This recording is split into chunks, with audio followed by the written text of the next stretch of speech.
everybody. Excellent Don't recording forget to share. progress.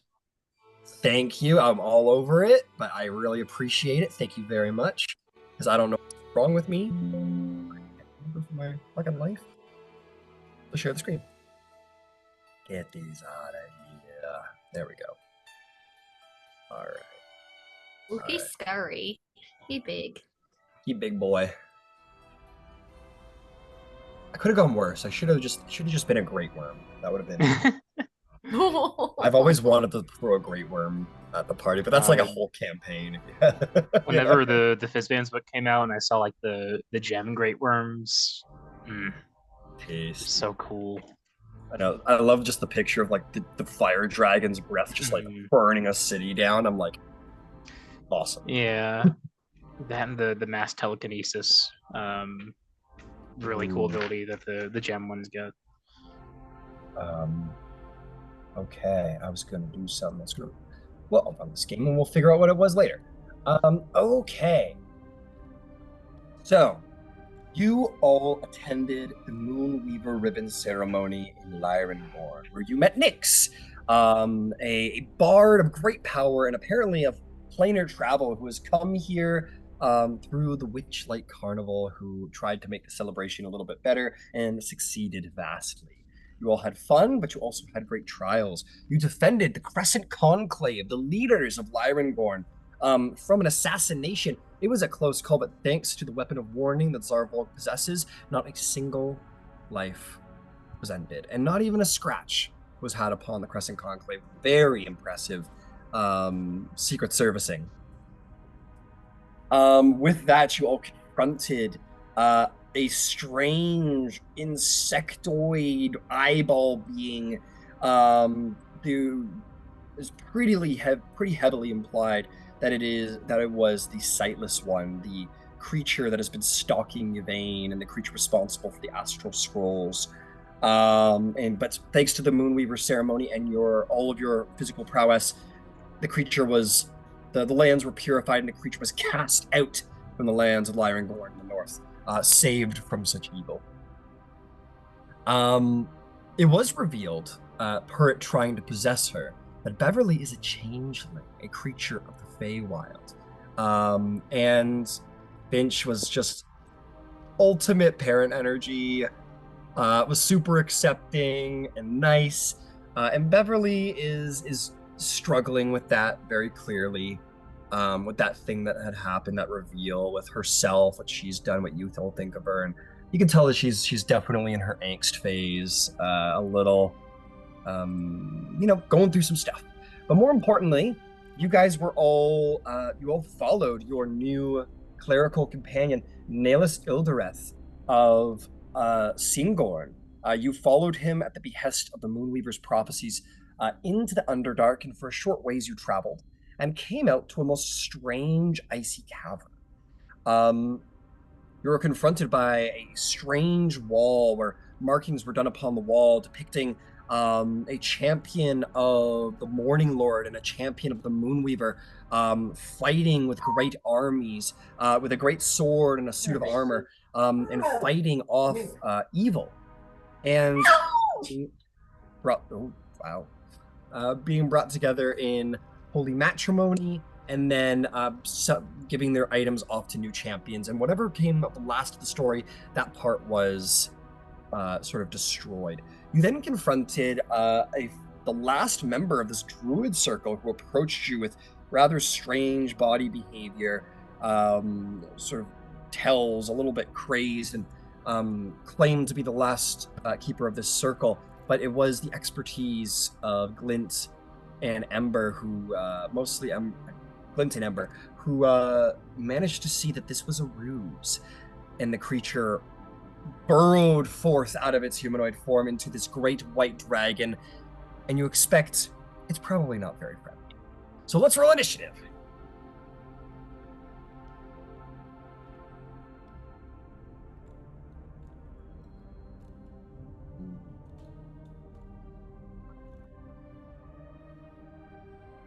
It's the broken circle.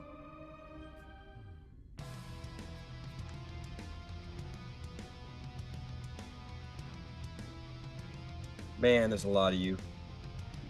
Good God, people. Jesus.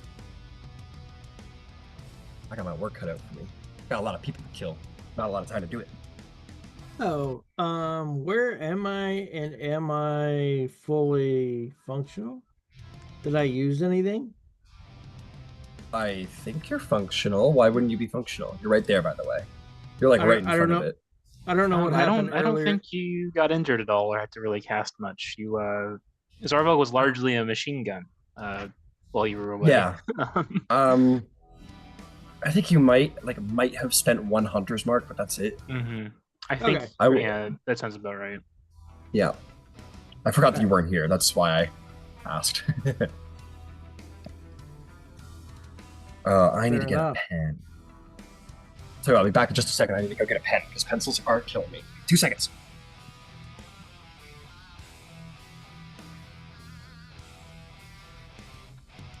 Is it in that little nook right there?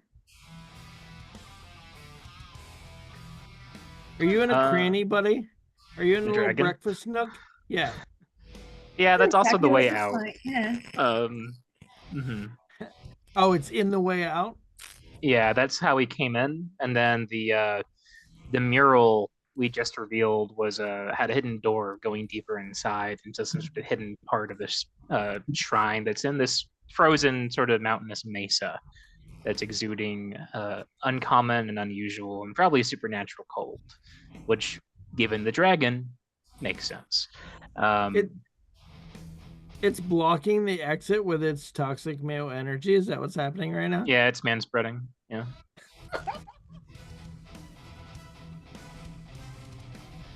How do you know it's a man? It could be using its toxic feminine energy. You don't know. At the very least, it was male presenting. I mean, it was male presenting.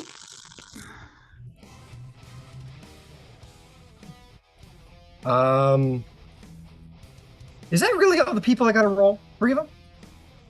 Okay. Sure. All right, I'm ready if you guys are. Remember, Yvaine, you're rolling for Finch as well? I did. Excellent. All right, who got 20 plus? Really? Nobody. Nobody? 20 to 15. Aaron nodded. 17. 16. 19. 19. Oh, fuck. So everybody. That's what you're saying. No, Nick's got Hey, I an got 8. Oh, Nyx. Poor Nyx. Okay, hit me with those again. Zarvolg, 19, Glint. 17. Who else? Yvaine's got 19, but would go after Zarvolg. Okay. 16 for Ember. And you got a 16, Glint? Or 15? 17. 17, right, you're going for. What's your dex score? Only +2. The Luckstone cool. is giving me like a simulated extra initiative bonus, which is fun. Very nice. Very cool. Where did Finch end up? Yvaine. Finch is 6. Ooh. Finch got a 6. Okay, so Finch is going to be going Good after job. Beverly. Good job. That's exactly in keeping with Finch's idiom. Oh, that's Well done. Yeah. That's perfect. I feel like we just made a joke about this. If you don't roll like Finch, we will be upset. No, I'm kidding. Okay, it's time to go. So, I need to do one last thing, which I always forget to do, and it always bones me if I don't. As the bad guy, anyway. Give me a second. Oh yeah, you better believe there's layer actions. Of course there are. You better believe it's at the front because nobody rolled above a 20. Okay. Let us begin. You go away. Hey, Ryan. Yeah. I'm going to ask you a question. I want you to remember that we're some level of friends before you answer it. What's the level of... What's the level of darkness in this room? It is... Depends where you're standing. But generally it is. Oh, I see why. I remember why you're asking. So like you can see the flame here. Yeah. That is providing some light. So that's really the only light source in the room, but that is providing like a 20/40 situation. So, and then Beverly has her glowing stick. But if we're just talking about the room itself, other than that single light burning, I'm gonna say that it's darkness. It is the middle of the night. Or you know what? No, I take it back. I'm gonna say it's dim light because there is an open canopy, and I did describe that the moon was sort of coming in rather intensely. So I will say that it is dim light. Dim light throughout? Yeah, I'm gonna say throughout. All right. Well then, flutter. Okay, excellent. Okay, so let's see. What am I gonna hit you all with now?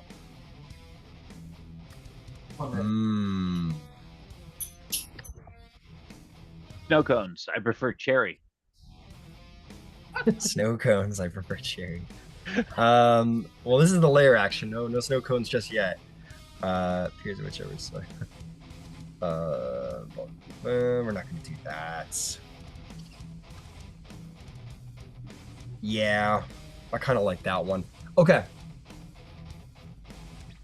As the dragon appears in its form and roars, a massive, almost liquid nitrogen-y-esque, like, fog of icy cold forms in the middle of the room, and is going to sort of catch the party.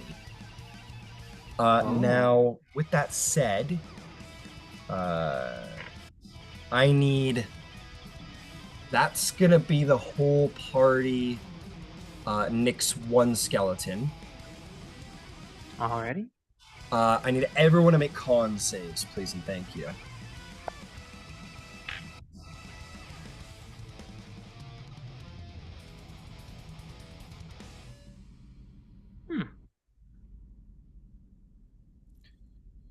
Okay. It's actually a very good roll from Glenn. My skeleton's not so much. Except for one of them.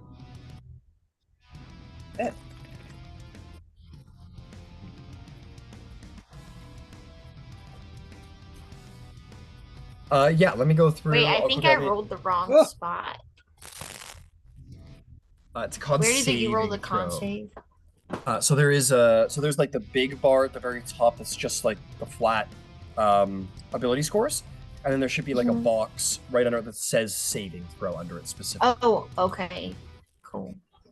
Yeah. I don't think it'll matter which one you roll. I don't think bards are proficient in con saves, so I don't think it'll matter too much. Yep. All right, so I'm just gonna go down the order and get your totals. Zarvolg, how we roll? 13. 13, that is a save. You'll take 5 cold damage. Did you roll for your dog? I did, and he unnecessarily critted on that with a natural 20. He's so ready. That's only going to be 5 cold defense. Okay. Thank you. Yvaine, how did you do? Yvaine got a 19 on the dice, 20 but plus 3, which is 22. Finch got a 19. Okay. Both of you two are going to succeed. That's going to be 5 points of cold damage each. Glint, Grimhelm, what'd you get? Okay. So for starters, if the owl was out, which I believe it might have been, the owl rolled an 18, but I don't think that's going to matter because it has familiar hit points. Glint rolled a 27. And then my skeletons, you said only 4 needed to save? Yeah. So I have a 20, a 12, a 15, and a 4. Only the 4 fails. That'll be 10 for the fail, 5 for the successes. Which is and is that cold damage? That is cold damage, yes, sir. Got it. Alrighty then. Ember Van Zyl, how'd you do? 21, sir. 21, that is 5 cold damage, very good. Ooh, I should put in Naelis's hit points so I can track him. He only took the 5 as well. Or they, excuse me. Beverly surprisingly brawn individual, now that we're being honest with ourselves about who she is. Oh. No, never mind. Yeah, okay. She took the 5. Nix, how'd you do? So when I rolled in the proper space, I got 17 plus a 7, so 24.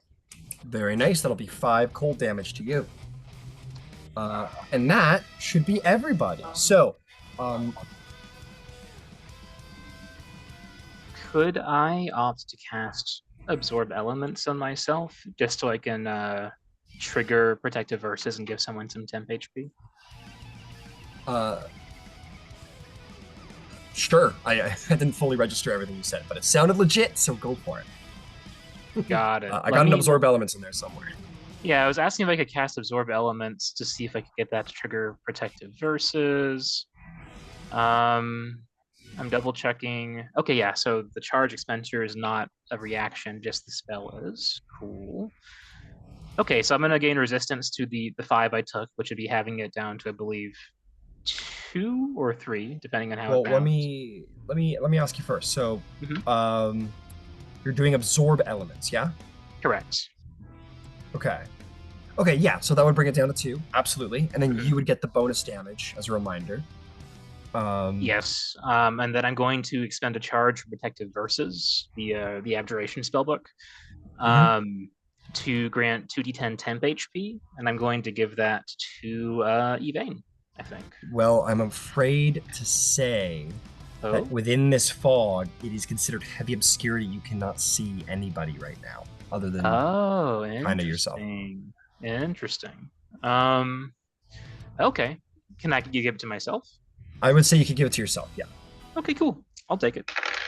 Cool. I gain 11 temp HP. Fantastic. And that was all I was going to say. And remember, a little quicker on the reaction just in case next time, all right? Yeah.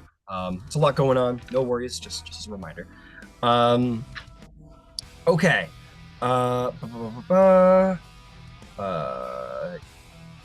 that'll do. That's the lair action. You guys find yourself in this smolteringly cold, frigid, frozen sphere of just fog nobody can see past. Zarvolg the Grim, you're up to bat, my friend. What do you do? Yeah, what is the ceiling on this exercise space tower? As it seems, it is a large sort of domed area, but there is a large, don't worry about that whole situation over there. There is a sort of open portion of the canopy. Okay. Jen, in like average height of the ceiling? Oh, gotcha. It's domed, so to where? I guess the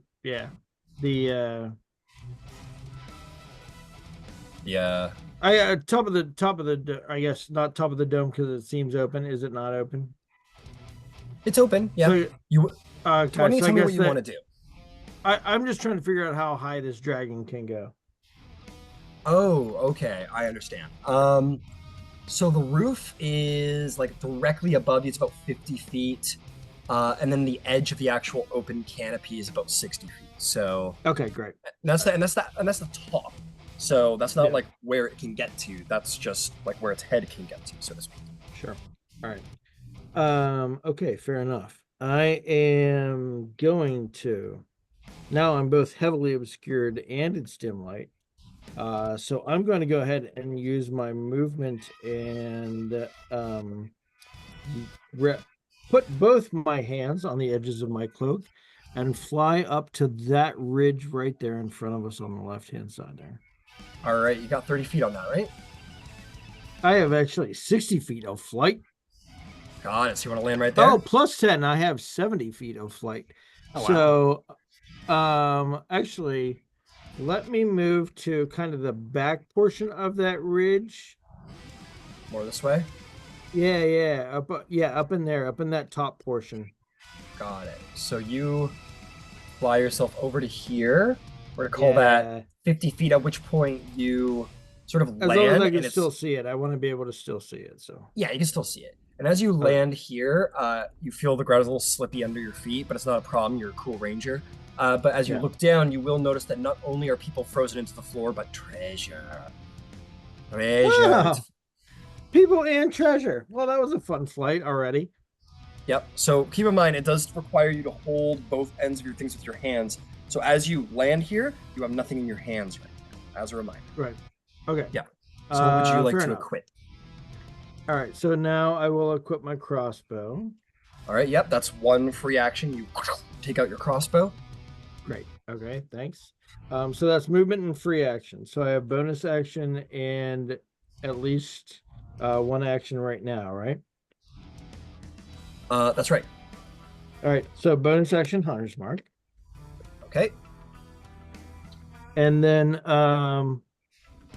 sure, why not burn it right away? I'm going to begin firing and action surge. So 5 total attacks. Go for it. Why not?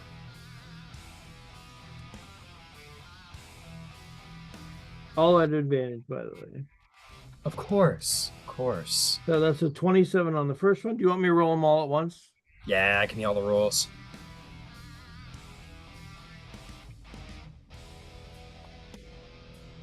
Let's get a crit in here. 24 on the second, so 27, 24. Hit. 23.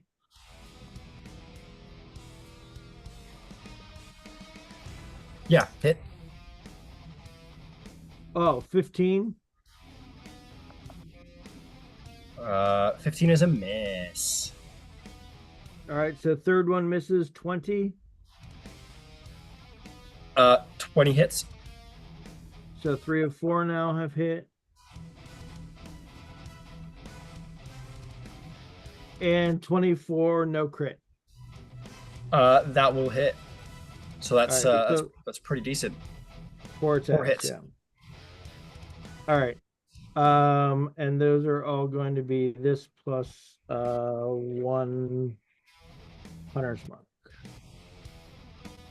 Damn right. Well, that one's not good already. So that's 9 for the first one. All right. 9 for the first one. 7 Shoot for it. the second one. 7 for the second one. 14 for the third one. Very nice. And this will be your Gloomstalker's Fury one, so you get the extra D8. Yep. And 19 for the last one. And 19 for the last one. All right, you land here Batman style and pull up from your utility belt and just start your hands moving across, like pulling bolts. And like at this point, I think what you do, it's the only way I can imagine you actually do this. And with tremendous strength it must be, or some kind of crazy maneuver of leverage, you like fire them and then you pull the bolt out and on the end of the bolt grab the wire and like somehow like load it that way, which is insane to even think about because of the tension. But it's the only way I can imagine you're fast enough. But in 6 seconds you fly like 60 feet into the cavern, shoot off 6 bolts or 5 bolts, which is still incredibly impressive out of a crossbow. If impossible, but not for Zarvolg. Is there anything else you'd like to? And then there's still Fen down there somewhere, right? Yep, Fen is in there going because you ran away. Right. And he can't see. He can't see. So he's going to try and move, I guess, whatever direction he considers, and you can determine this. Like, he's going to try and get out of this place where he can't see. Got it. So I think Fen's a war dog, and I think dogs being dogs, they don't think about how scary or big or dangerous the bad guy is. They think about protecting their master. So I think, you know what? That's a good point. Fen's a beast, and I don't think would know which way is the easiest way out. So I'm just gonna roll. He does have a feature called keen hearing and smell. Yes, he does, but that doesn't help him know. It helps him know where the dragon is, I'm guessing, right? That's yeah. Like he can hear everybody can hear where everybody is, but I don't think he knows where the fog ends. So I'm just gonna roll a d8 and we'll pick a direction he's gonna run. Okay, so where's my north? So Fenn's going to. You told him to get out of the fog, so I'm gonna say so he's gonna try and get out of the fog. So I picked. So we got. Northeast, so he's gonna run. Make me a perception check to see if he runs into the wall by accident.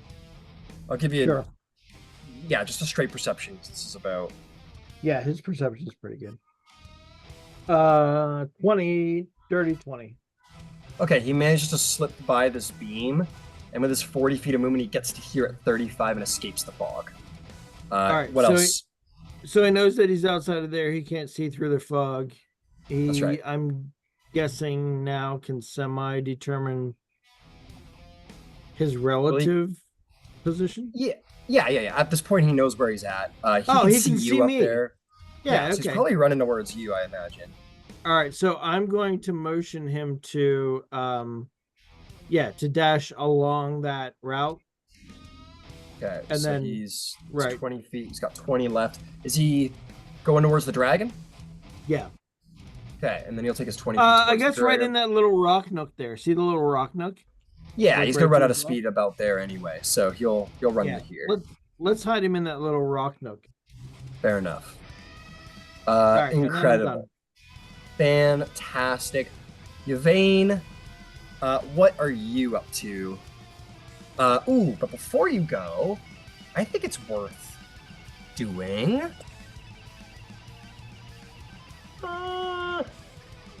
Let's do it.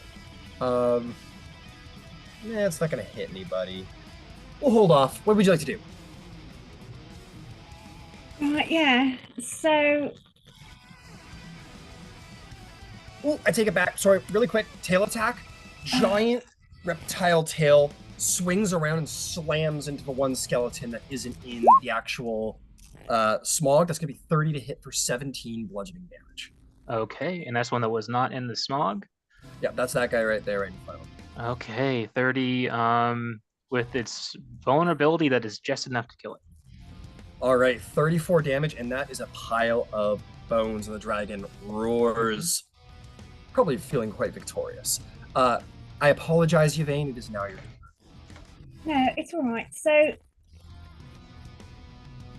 in the past, when we had situations like this, you kind of allowed us to sort of remember the lay of the room. Like, would she remember that there's roughly a wall to, as she's facing like her left, which you know that she could run left and would eventually run into a wall or some such.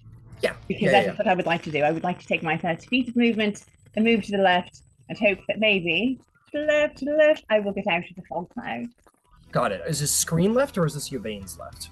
This is screen right, thank you. I'm sorry, I should be more clear. Got it, like that? No, I was wrong. Other way. So wrong. The other way. Okay, the other screen left. Which would be screen right, yeah. That's what I meant. All right. So you want to run like that kind of situation? Yeah.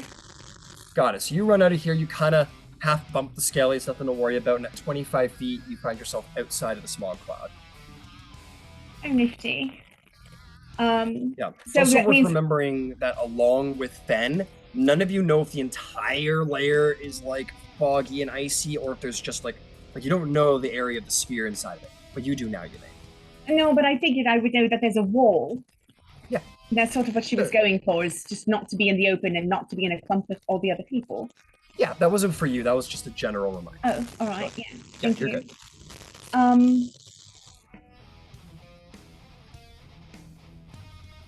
So all right, what else you got? You got 5 feet left. I'm not going to. I might save that 5 feet. Yeah, still. Okay. Do I have a line of sight on Fen? You do on Fen. Fen is tucked in the corner right there, sort of That's like fantastic. down. So when you and I were rolling originally, we only rolled things that Yvaine could turn into that she might have seen while walking about. We did not roll things that she could potentially polymorph. So I know I Right. can turn him into a T-Rex because I'm familiar with them because of the book that I read. I do not Yes. know if I could potentially turn him into a giant ape. I do not know if I would have ever come across one. So yeah, and the thing is to say, because I've had to deal with this with other things, is that polymorph does not count. Like if you were to polymorph into a T-Rex, that doesn't count as you having seen a T-Rex and now able to turn into a T-Rex as a wild shape. Just Oh, so no, you know. no, no. That's not what I'm talking about at all. I'm talking I about turning Fen into a giant ape. Yeah, gotcha. So yeah, why don't we just roll let's roll a nature check to see if you've ever heard of a giant-sized ape before. So 17 plus, I believe it is going to be a 4, so 21. I think that will do. You have heard maybe an interest of like Zarvolg's home. You've been studying the Riff and Mist Peninsula and the jungles down there. Maybe heard of these magnificent ape creatures. Oh, absolutely. Yeah, so, Stealing ladies in white dresses and all. well, you know, it's living. It's a living. Listen, it's a tough economy. You have to do what you've got to do. It's a tough economy. Nice. I like that. So, All right. I'm is going Ben to becoming a big polymorph ol' him ape? into a giant ape. Hell yeah. He's going to be red with yellow eyes. Hell yeah. Let's see if I got a gorilla mini. Come on, come on. Give me the monkey. I don't think it wants to give me the monkey. Nope. Oh, I got a monkey. Oh, that's a monkette, not a monkey. Come on, you bastard. I have the Maybe shittiest. there's like a Goralian token somewhere. Yeah, I gotta just do the shitty monkey that I don't like. But one day I'll get a cool gorilla mini. All right. Let's turn him into something. A big boy. It's kind of the right color. He turns big. I love he looks like Sasquatch. Yeah, he literally looks like Sasquatch. You're right. Yeah. Gets really big, sort of, and just starts like losing it as a monkey. So slamming his hands into the ground because he's a monkey in his brain now too. So he's flipping out. Yeah. Does that mean that he's actually smarter than he used to be? I believe so. God. All right, so I've got 5 feet of movement. I'm going Yeah, to we see if got I King can. Kong versus Godzilla right now. We actually have it. We did it. Oh my god, all right. we did it! We did it. 5 more feet, Yvaine. Yeah, where are you going? I feel like 5 feet isn't going to help me anywhere, but I'm going to take 5 feet away from the skeleton. Yeah, Fair enough.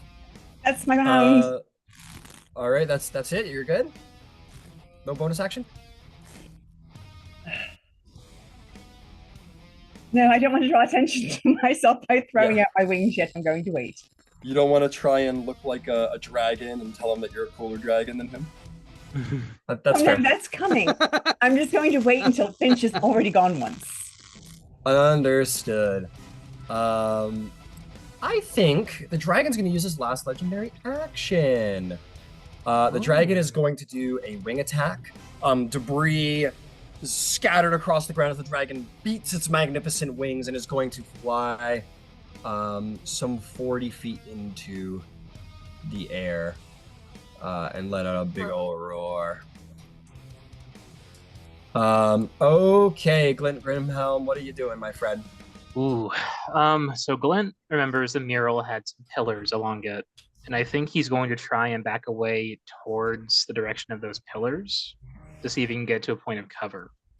Got it. 15 feet, you cut through Beverly and Finch. You can see the pillars. Where do you want to, left or right? Okay. Screen left or screen right? Screen left. All right, that guy? Yeah. Hell yeah. Okay, so can I see the dragon, given that it's very high up currently? It's lucky you're a dwarf and not a halfling. You're just peeking over top of the fog cloud. Just barely seeing the tips of its wings. So fortunate. I see a couple rocky outcroppings along the screen right side of the cave that are not where Zarvolg is. Right. Oh, Yeah, like screen right there. Yeah. Yeah, I'm just swinging over. Are Kinda over there. Yeah, are those the 90 feet of me? Any of those? Let's find out. Well, you got to pick one you can see, I assume. So let's. Yeah, so like that little one right there, directly along the edge of the wall corner from the mural. Sorry, it's a difficult cavern to move around. Yeah, that guy's within 90 feet of you right there. That works. Summon undead. I'm gonna go with the skeleton. Of course. What will we do without our skeletons? I'm gonna cast it at 4th level. Got it. This skelly appears, and it's less of just like a normal skeleton dude. Because let's be honest, skeletons are they're spooky, but they're not like imposing. This one is like a giant skeleton. It like pulls itself up out of the ice, and it's like almost like a gorilla-esque, like some kind of ogre skeleton that like pulls itself up from the Shadowfell darkness. Excellent. Bonus action. I'm going to command my undead to charge. I guess actually to spread out, and I guess affix get their crossbows out if they can. Got it. So just spread out and shoot, kind of thing. Yeah, exactly. All right.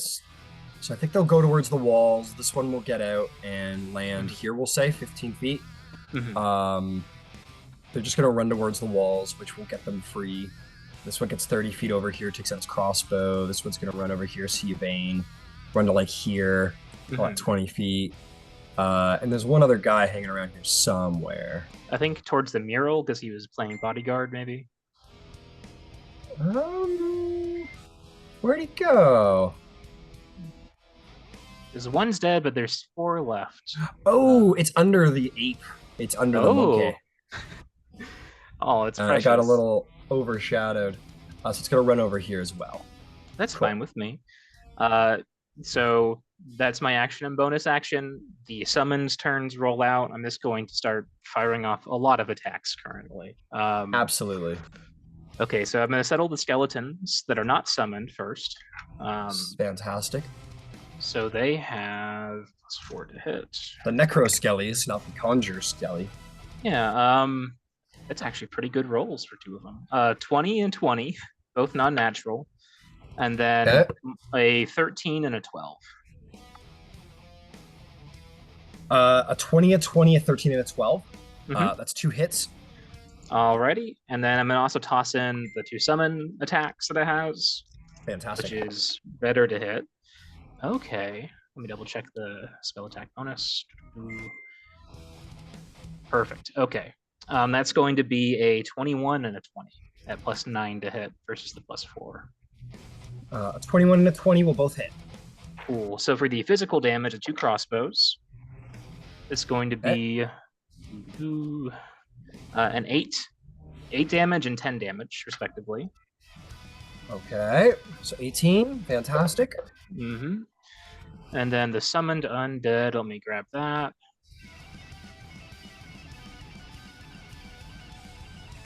Okay.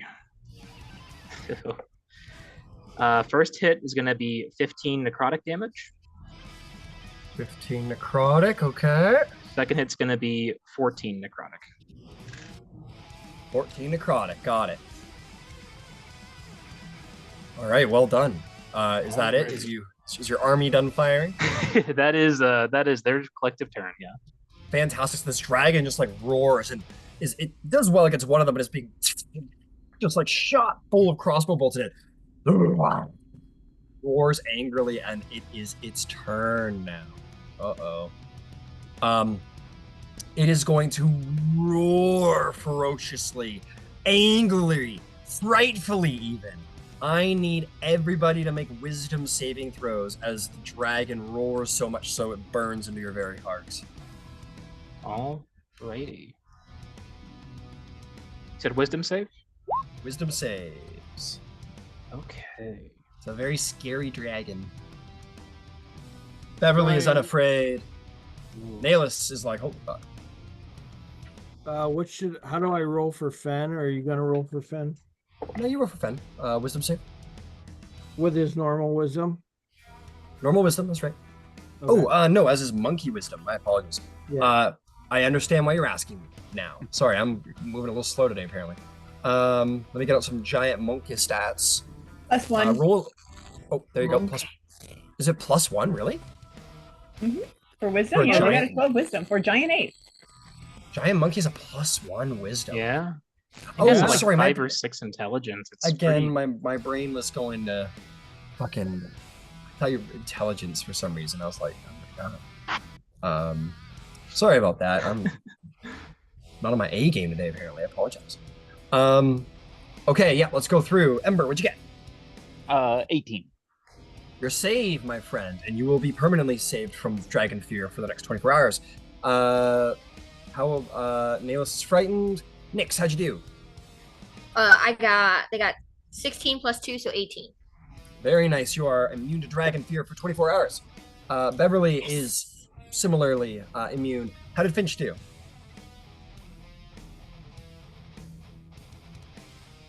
Sorry, the dice is still. Oh, that's not great. Wait, is Finch not immune to fear? Not enough paladin levels. No, Damn it. Finch is not immune to fear. Finch got a 6. Finch I'm is sorry. afraid. Finch is frightful of the dragon. Oh no. How'd Zarvolg do? Zarvolg got a 19. That's a save. Fen got a 14. That's a save as well. How did Yvi do? Evie got a 21. Very nice. And last but not least, Glint. Ooh, Glint got an 11. Not great. The skeletons, one of them got an 18. Because they rolled a nat 19. One of them got a 12. One of them got a 4, and one of them got a 0. The summoned undead is actually immune to fright, fortunately. Got it. So we're gonna say these, just to make our lives easier, these 3 guys off to the side are quaking in their boots. Excellent. Hear their bones rattling. Yeah. Like zoinks, and Glint is also like zoinks. Okay, now for the proper turn. Ha ha ha! You thought I was gonna breathe ice all over you, didn't you? But no.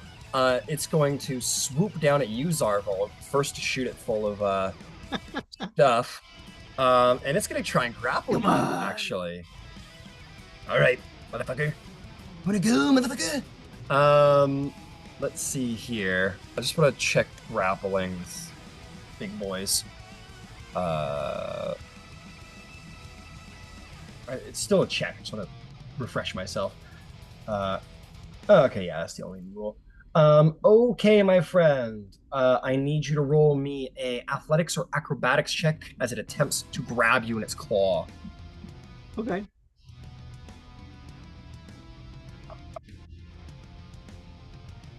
I got a 17. That will be a Um, 25. Oh, it was a 25. All right.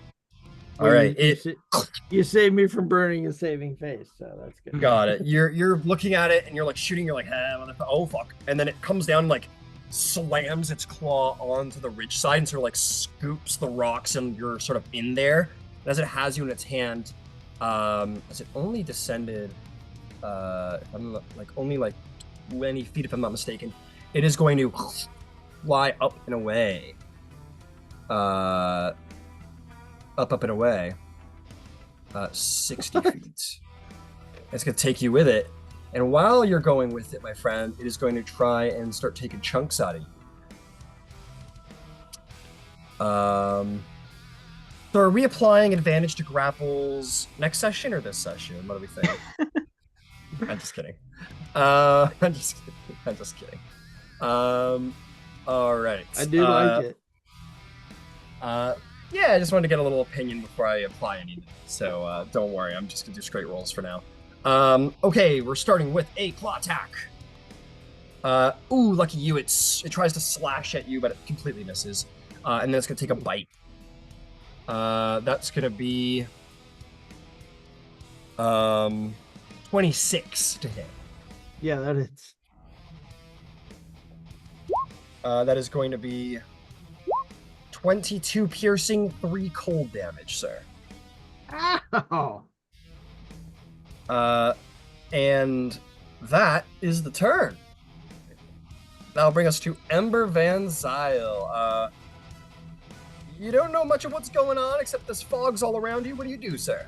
Well, going to reach my hand into my bag and pull out the copper bowl, and my other hand will burn my bonus action to summon a flame blade, and I will draw that across the copper bowl and utilize that flame to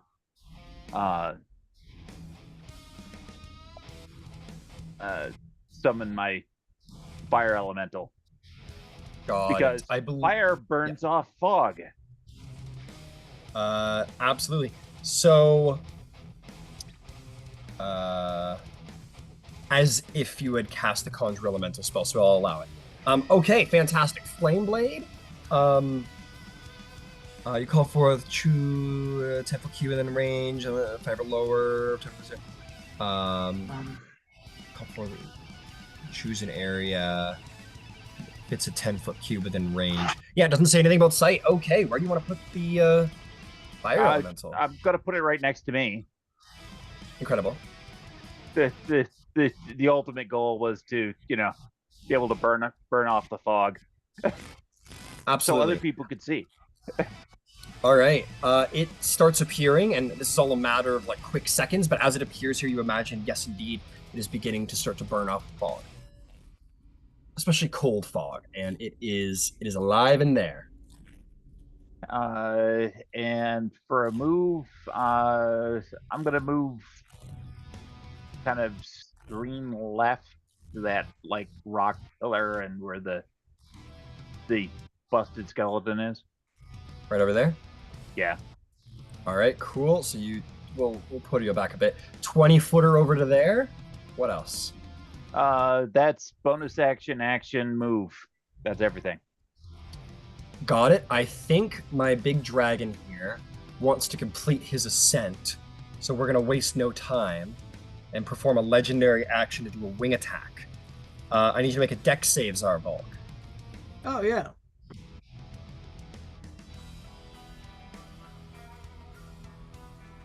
All right, that is going to be a 22.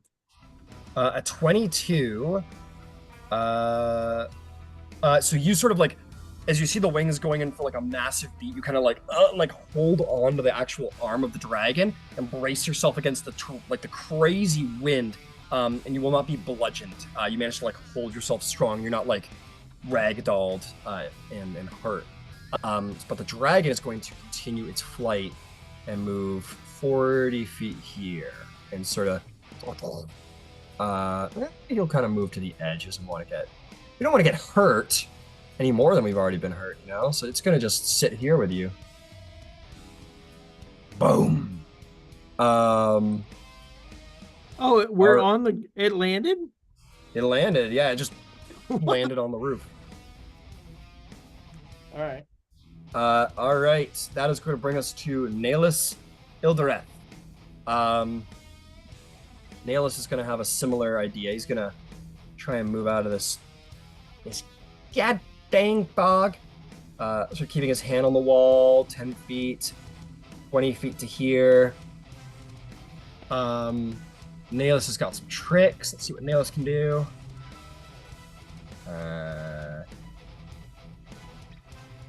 Need some of the big range.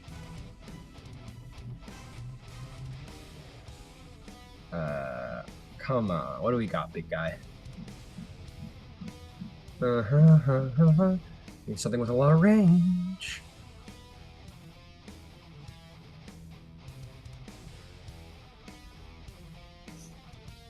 Oh lord.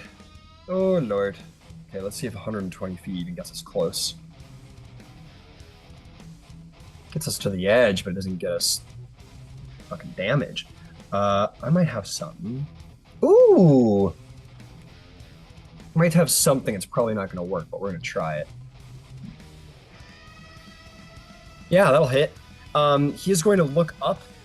They're going to look up, and they're going to sort of scan and see, and is going to say, Moonweaver Make your illusions known.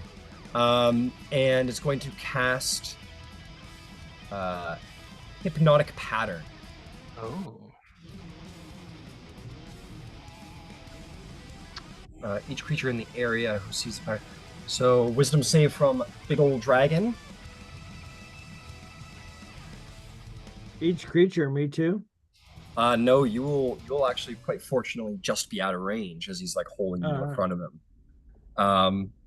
Dragon is immersed in dazzling lights. It kind of looks around. Its eyes begin to sort of go rainbowy, but a legendary resistance will save it from being charmed in this way. So he burns a legendary resistance, but the dragon does not remain taken down. So that's what he's able to do. And doesn't have a bonus action, if I'm not mistaken. So that's going to be that. That's going to be that. All right. Nyx, it is your turn. You are in this cold, you're in this frigid lair. What do you do? I guess Nyx is gonna move. Well, before Nyx moves, how far is Nyx away from the dragon and Zarvolg? I don't think Nyx is entirely certain until you can like see Okay. the area better. So let's move screen left just to Okay. get out of the fog. Okay, I'll say you like kind of have your hand on the walls, you're kind of moving along the walls, keeping yourself. Something gets very hot here, and you're like, this is really crazy. And then you get to here, you've used 20 feet, and at this point, you can see the big white wings kind of standing out on the cavern top. Dragon's pretty far away. It's like 140 feet away. Crap. Yeah, you guys got some distance to make up if you want to get up there.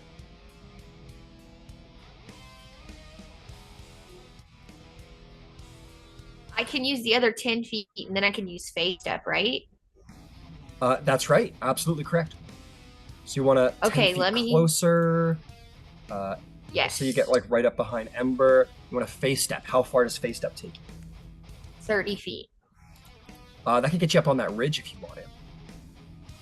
Yeah, and I think that would put me in range to use Vortex Warp 3rd level. Vortex Warp 3rd level. Fucking Vortex Warp. Always killing my dragon encounters, these Vortex Warps. Good job. Excellent job. Okay. Huge, Nyx. That was so good. That's a great move. So here's what I'm gonna say Perfect. though. So here's the thing. You can't see the dragon as of yet. If you wish to hold your spell, the moment you see Zarvolg, you can bamf him over to wherever you want him to be. You can't see him in this moment. If you want to hold your action until you can. Okay. Yeah. So you spend your action and your reaction to just sort of prep and cast the spell into your hand, just kind of like wait for that perfect moment. Excellent work, Nyx. That was a killer move. Good job. Take inspiration. Excellent job. That's gonna bring us to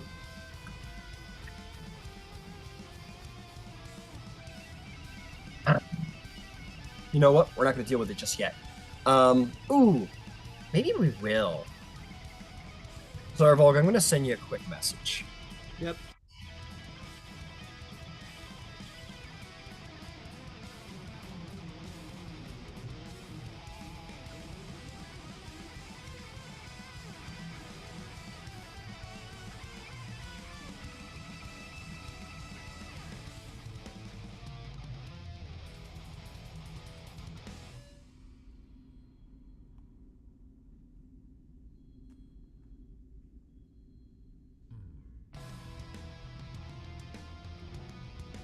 There you go.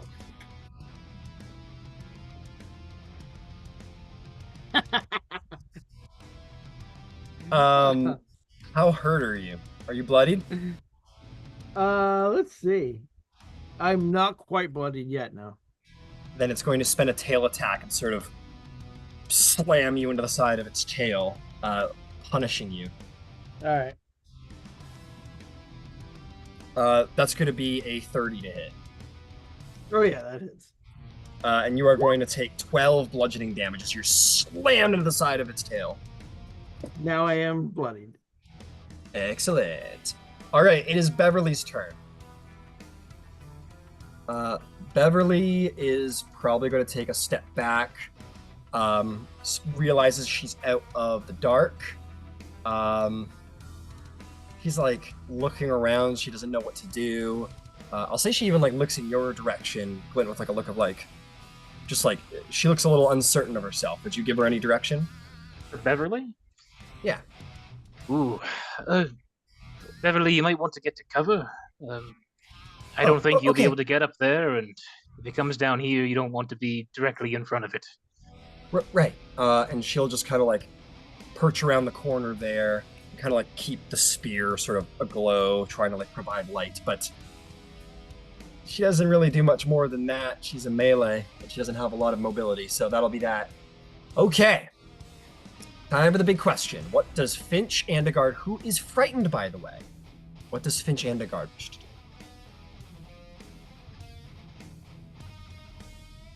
Get out of the fog. Okay, so Finch is going to go back, because Finch has been hearing the roars of the dragon and knows which direction the dragon is and is scared of it. So he's going to move back. He's going to retreat sort of fearfully backwards 10 feet. Gets out of the cloud. What next? All right. I feel like this is one of those times where they would like grab their holy amulet and pray to Bahamut and probably cast like, isn't branding smite a concentration spell where they have to cast it separately outside of battle? Yeah, bonus action, and it like you hold on to it and you prep it and it just stays there until your next hit. Okay, and I know that they've done that, so yeah, let's do that. Okay, we'll prepare branding spite. The brand of Finch Andegard will sort of form in celestial on the edges of the hammer. And then for this round, action dodge. I was going to say the same thing. Finch is a little... That would fit the role play. Finch is uncertain and frightful in this moment. Absolutely. Can't really see what's going on. Can't see what's going on. Not much else to be done. Roll me a wisdom saving throw at the end of their turn to shake off the fear. Okay, that should be nice. Okay, hopefully that'll do it. Check out their wisdom, which isn't bad. So it's 14 plus 3, 17. In this moment, Finch shakes their head and sort of like has like a what am I doing kind of moment, and comes to their senses away from the dragon fear and is now immune to it. Okay. That is excellent. That's going to bring us to a lair action. Alright.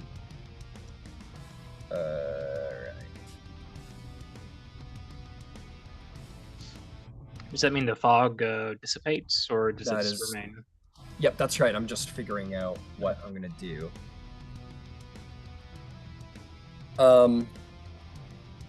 Let me see here. Oh, yeah. The dragon will turn around, crane its neck into the room with Zarvolg in hand. Sort of roar, and the mighty draconic magics of the area will pulse to life. The smog cloud will disappear and be burned away. But in this moment, as it roars, the entire cavern shakes, and massive stalactite ice spears come falling off of the roof. Dragon's gonna pick some people it doesn't want around here anymore. You are not under the open cavern. But I need to do a little check here. Give me a second.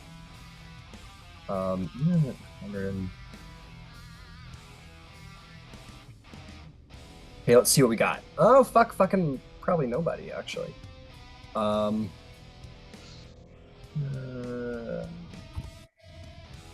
the dragon turn around? The dragon turned its head around, yeah.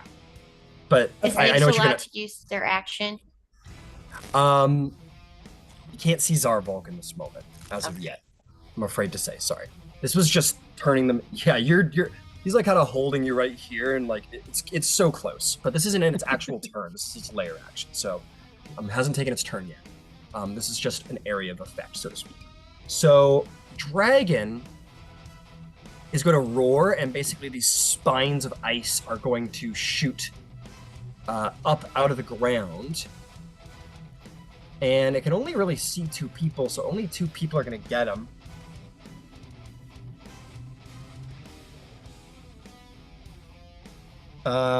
So it's all we can do is 2 people right now.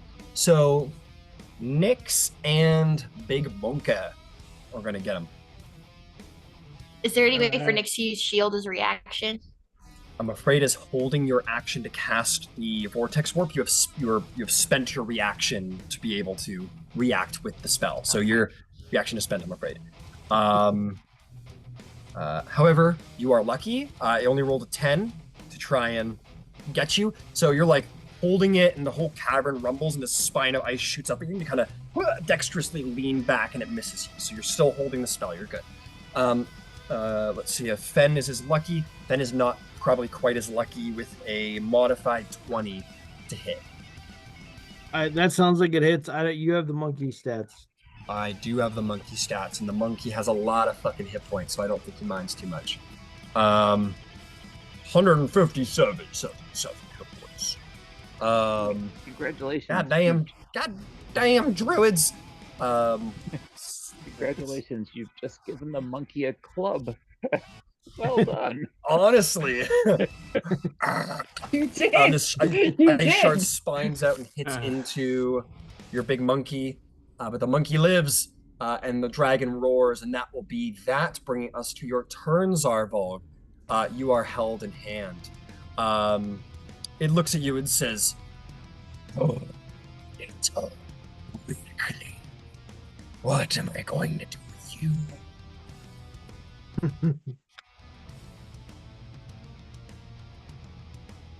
And he looks up at me and he says, "Sounds like we have a common acquaintance." Says, "I believe we do.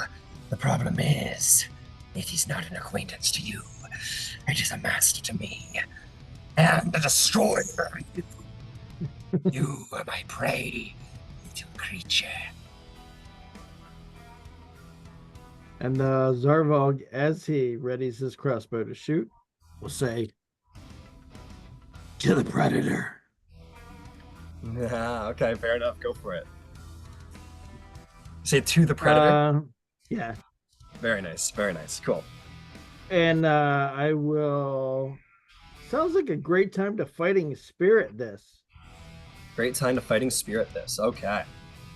So, I just took 5 temporary hit points. I have an advantage on these next 2 attacks. All right.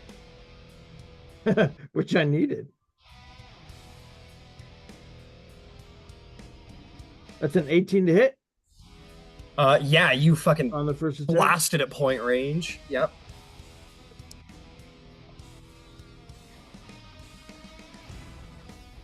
Big monkey. Which isn't that... Not that far off in intelligence from the dragon. And a 15 to hit on the second attack. The 15 bounces off the scales, I'm afraid to say. Yeah. Jostling me around too much. All right. Yep. So here comes the damage. Damage is 9 piercing.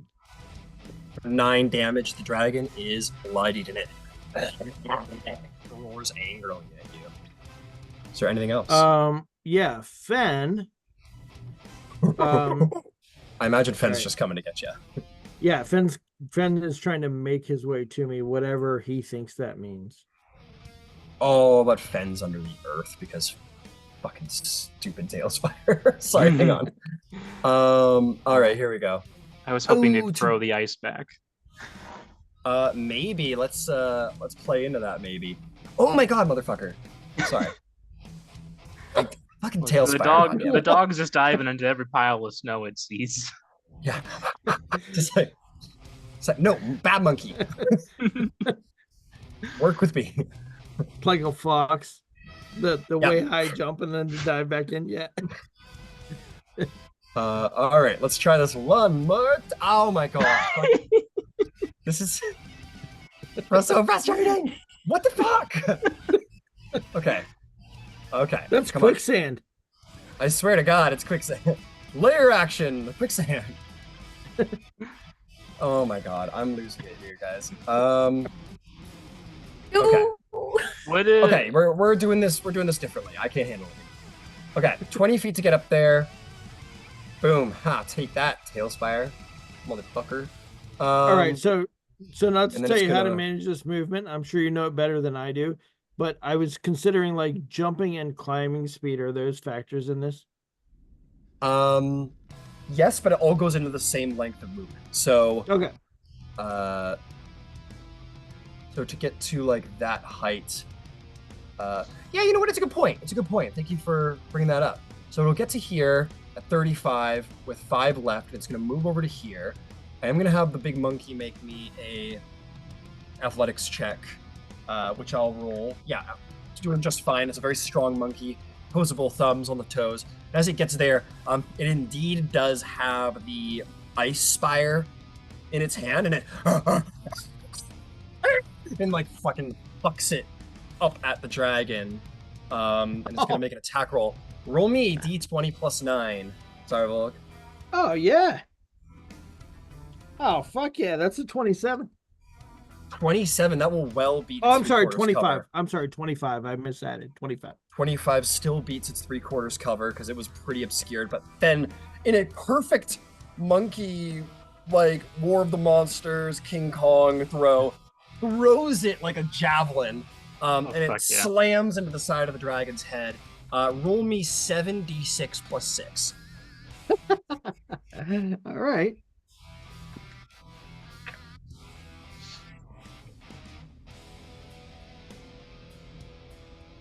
Like, damn, I came all the way up here to get away from you fuckers. 26. Youch! 26 damage. That is a hurt monkey. Or a hurt dragon. The monkey's doing great. Incredible. It takes that, and Ben starts going... It's like, right. And starts cracking the ice underneath where like the gold is and everything. So it's just like losing his monkey shit right now. It's fully embracing King Kong. Literally going ape shit. Yeah. Literally going ape shit. Yvaine and Happy. You can see clearly now. What do you do? I'll save you some time because I know what's coming. That is like, we're gonna call that 130 feet. There's also a monkey in your way now. Muted. I'm concentrating on keeping him a monkey, so I'm actually not going to use my normal spell. Right. However, I can do other things. So, can I see the dragon? With great difficulty, but you're really doing some of this kind of thing. Okay, so trying to see around Ben. Can I move to see the dragon? Is there any place I can move where I can actually see the dragon? Yeah, you'll get a better view if you move up the steps. So, like, if you want to go to here, you're already doing a lot better. 10 feet. 10 feet. Perfect. Now, I haven't rolled my omen. All right, roll her up.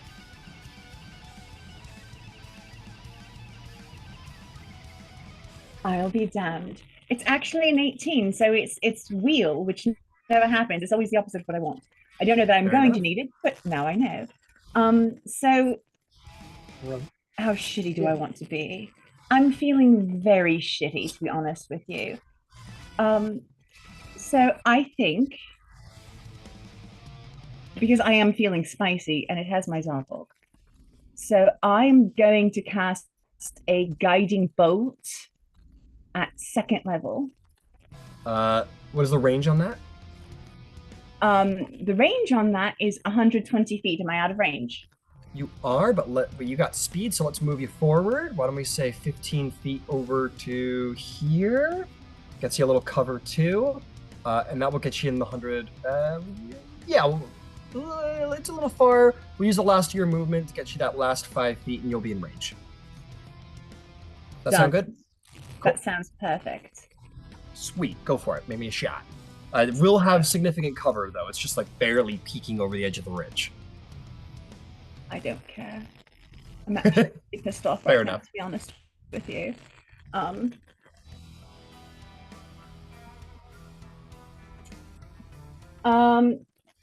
So I'm going to go ahead and add, it's an 18 on the dice, but I'll go ahead and add the d6 to it. Okay. So that as 18 plus 2, plus, God, what is it? A plus 10? Yeah. So 30? 30, does that hit? Fucker. Yeah, Not you, sure. the dragon. I know. It's all good. I know, I'm the fucker right now. It's okay. I'm okay with it.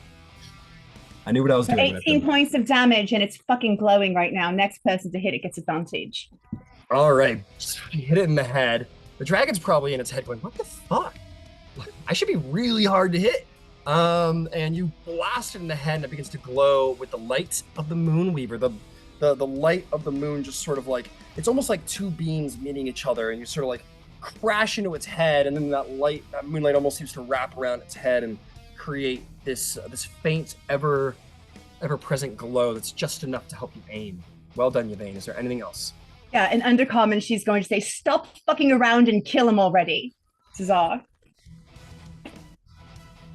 How dare you be hurt, you fucker! Don't you do this to me! Incredible. That is going to bring us to Glint Grimhelm, who is very scared of the big bad dragon. That is true. How far away is this big bad dragon from me? Quite far. 150 feet, we'll call it, yeah.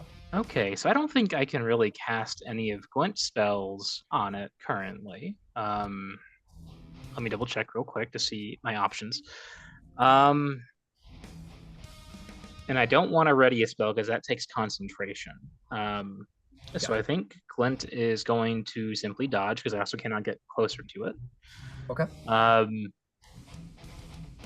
Yeah, that works for me. Bonus action, I'm going to give out commands to the undead. Are any of them in positions where they cannot fire at it at the moment? I think they all can, but it's a very hard, tough. If they get up they're the all steps, real hard. Yeah, you want them to all like sort of retreat up the steps? Yeah, to get to a little bit of a better elevation, to have a clearer angle of fire here. Got it. Let's just do that and make our lives a little easier here. So they'll form a firing line on the stairs, not blocking it, but still forming a firing line. These guys are frightened, but going backwards isn't going to hurt them. And then this guy will hit that pole right there. At this point, they've all got some kind of angle on it. It is still going to be just like everybody else, 3/4 cover. Yeah, and then the summoned undead off in the corner, does it have a line or does it have to move? Oh, yeah, that one's got to move. Where is it? Oh, yeah. Yeah, it can't see. They can't see it all. Yeah, if it moved from where it's at, could it get any kind of angle? What kind of speed does it got? I believe 30. 30? You want it to start making its way? Yeah. Okay, so it's going to go to here. Do you want it to just like jump straight down and just like suffer the consequences kind of thing? As long as it can move it. Yeah, make me an athletics or acrobatics check to do like a controlled fall to like from one ledge to the next. Yeah. Acrobatics or athletics. It has surprisingly good dex. That's a 19 on the acrobatics. Yeah, you're good. It sort of jumps down, and as it hits that ridge, it just like lets it slow the impact, but not entirely, and then the momentum follows through, and it is going to land here, not using or abusing its movement, but it sort of gets around the damage. It doesn't fall prone. It's got 20 more feet, and it's going to run right up to Big Monkey. And still not be quite in range of a shot. I'm afraid to say. My question on it was, could it have gone left along the balcony instead? Because it just needs to have any kind of angle. Yeah. So for what you could have like tried to have done one of these and like, let's see here, 10. You rolled really well in the acrobatics. Even then, it's still there's still not that's really fine. a shot. So it'll be readying an action then, I think, to open fire whenever it comes into range. And then I'll have these skeletons make their attacks. Go for it. I'm sorry for gobbling the guiding bolt on the first No, it's one. all good. It's all good. So why don't we do 1 at advantage and 3 at disadvantage? Yeah. All right. Grabbing the advantage. Okay. That is a natural 20. And then All right. disadvantage. Oh, fuck. Here are the bad rolls. Here come the bad rolls. Yeah. Oh, that was an 18 on one, but that's a 12. Or sorry, a 14. Yeah. That's a miss. 17. That'll miss, I'm afraid. And a dirty 20, actually, 17 and 16. A dirty 20 will miss as well, I'm afraid. Not with that All 3/4 right. cover. Fair enough. And then the last one is a 13. That'll definitely miss. Okay. Okay. And then that is 10. That is going to be 18 piercing damage. You guys are just like the kings of headshot. It's barely peeking out and it's getting like into the head. It's crazy. Yeah.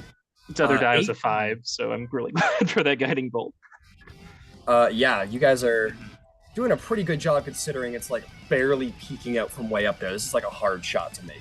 This is like Percy shots right here, and you guys are, damn. Okay, well done, Glint. Is there anything else? No, I'm good for now. It's sort of he's getting shot in the head, and it sort of like ducks down for a second and looks at you, Zarvolg, and says, "I am the predator." And it is going to beat its great wings. I'm going to take a look at something.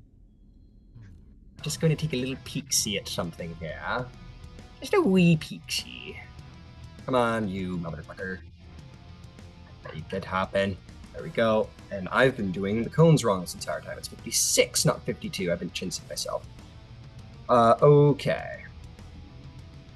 That is not hitting anybody. I guess we're flying in a little bit, aren't we? Yeah. Also 2, I think, high up.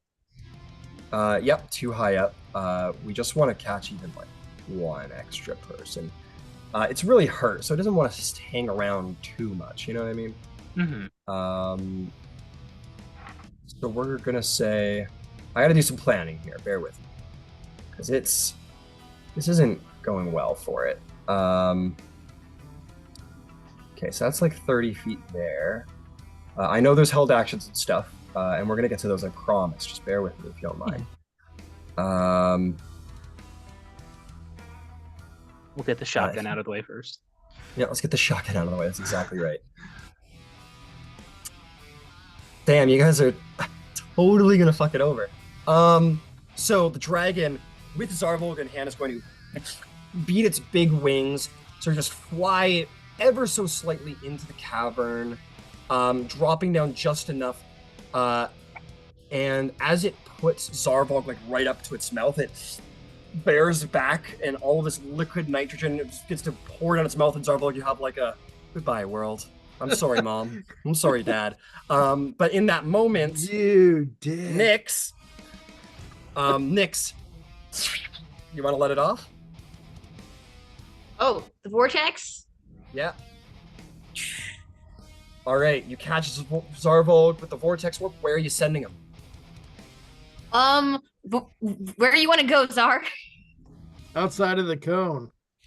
Where? That's Okay, up to let's you, put Nyx, him like. wherever you Can we want. put him like on this little like this little ledge that's like you are? to the screen left?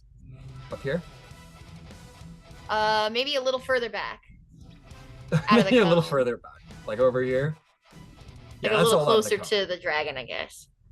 Okay, so why don't we put him like over here on the ledge, where it's well away from the cone. Yes. So in this moment, and just as it's exhaling, Nyx sort of like says a bardic tune and casts up this spell. And as you feel like, just sort of like, you know, like the wave of wind before the explosion, you feel that cold wave of wind hit the side of your face, and just like inches before the actual like liquid nitrogen-esque breath hits you, Zarvolg, you vanish and find yourself standing on a rock over here and realize what just happened and see it sort of breathing its breath all over its hand where you would have been, and all over Big Monkey instead.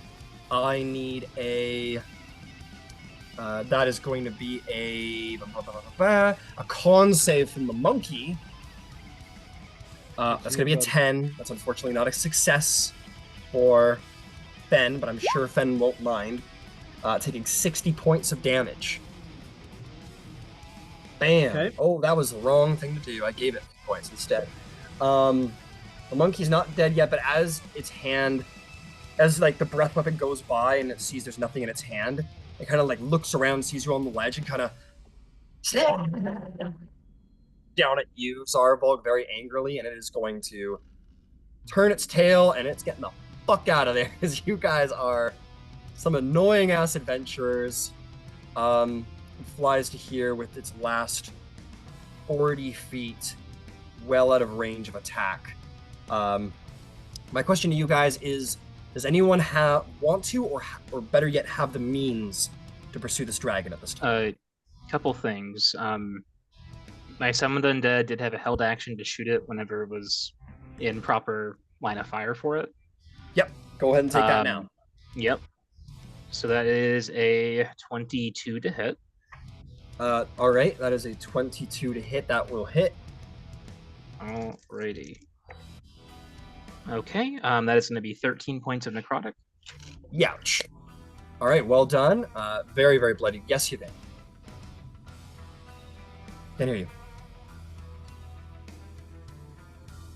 Is this going around and like turn out? I was just asking as a general thing, because like the dragon is getting out of here, and it's she can misty step and run and still put off another guiding bolt. I think.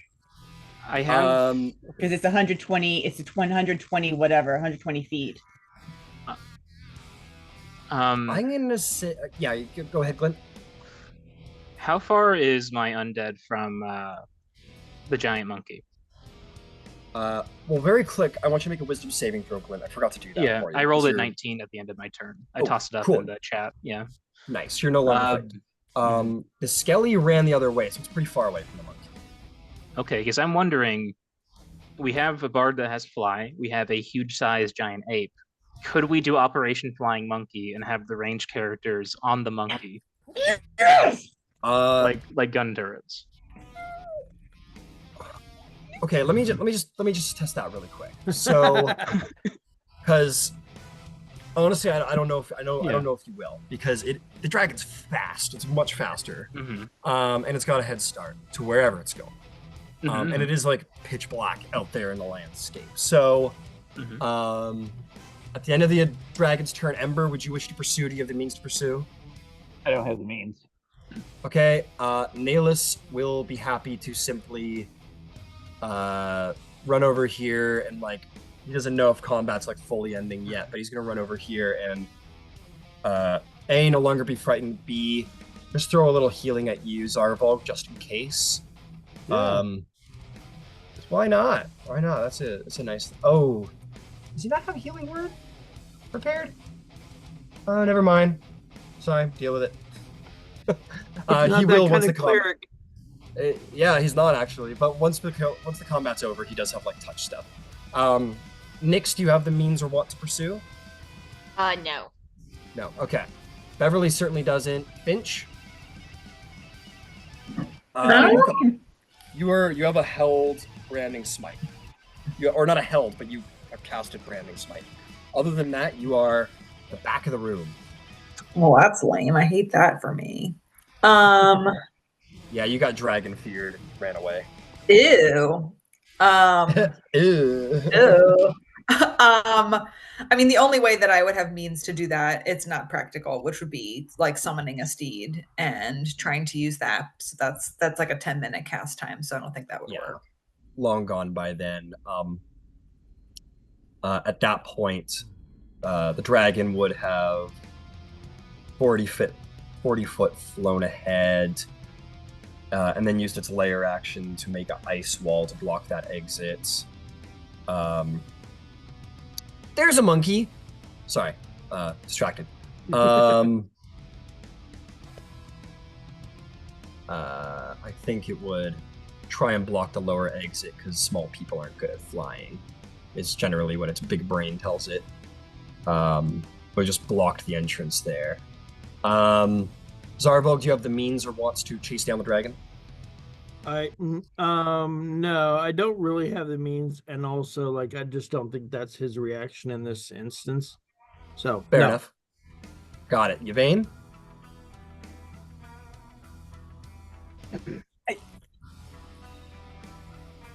Can someone cast fly? Like she's I want to. So Yvaine's like absolutely. She's irate. Yeah, do you do anything on your turn? Feral right now. Yeah. Do you do anything on your turn though? Yeah. If it's my turn, then I want to. Can I run and get any kind of angle on it? I've got 120 feet for the guiding bolt. Yeah, and so to be clear, like you guys don't know exactly where the dragon is outside the cavern. So at best you could imagine it's doing the same thing, just sort of like hiding there at the perch. So 120 feet? How do you have 120 feet? You have 60 feet at dash. Guiding bolt is 120 feet. Oh, okay. That's the So range we'll on say, it. so you're trying to aim up there. So we'll say that you like try and get a. Let's make life slightly easier here. So that's 120 foot, thereabouts. So basically, Yvaine could like run around here. If you had a mind to, you could try and get up onto that ledge and try and like find an angle to fire. We're doing it. Okay, so here's what was the last thing I'll ask is if you do, Glint, do you have a means or ability to get up there? Sort of. So keeping myself entirely honest, I did not have fly prepped for this day because we're doing cave stuff mostly. However, how high up is the ceiling from me?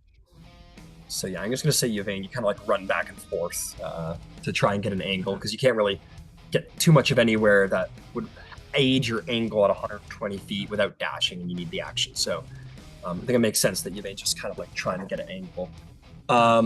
Okay, so Glint, how high is the ceiling? Is that what you said? Literally, how high is the opening in the ceiling? Like how high is the ledge up overhead? Not that corner of it, but literally just how high up is it? How high up is it? About 70 feet, 75?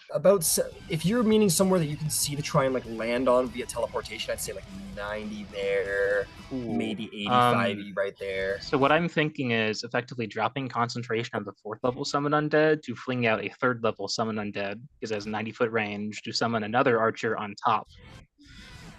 And just open up fire on the dragon, because it has 150-foot range attack. Very cool. So you're 90 feet of stuff there. And I can move forward a little bit as well if I need to get it a little closer to the southern part of the ledge. 10, so why don't we say you run here to 20 feet to try and get a little closer to the ledge. Yeah, that works. Because I know we, in D&D, we always allow our characters to be perfect geometric, like mathematicians. So there's a bit of a guesstimation. You try and transfer it up onto the ledge. Like, where could you see? Like, you could try and do like here if you want. How's that? Yeah, that'll work fine. Got it. And at that point, the archer will be here. You want it to run forward 30 feet? Yeah, they can see what direction the dragon's going in. It's going towards the dragon. Oh, my bad. The dragon's like way the fuck up in the air. I thought it was lower. So the dragon's there. Yeah, so it'll go that way, yeah. Yeah, okay, give it a shot. Okay. So, let me roll to hit. Okay, that is a 22. 13 plus 22 9. will hit. Go ahead and roll damage. And that is going to be 15 points of necrotic. Sorry, no, 14 points of necrotic. It's the lower spell level.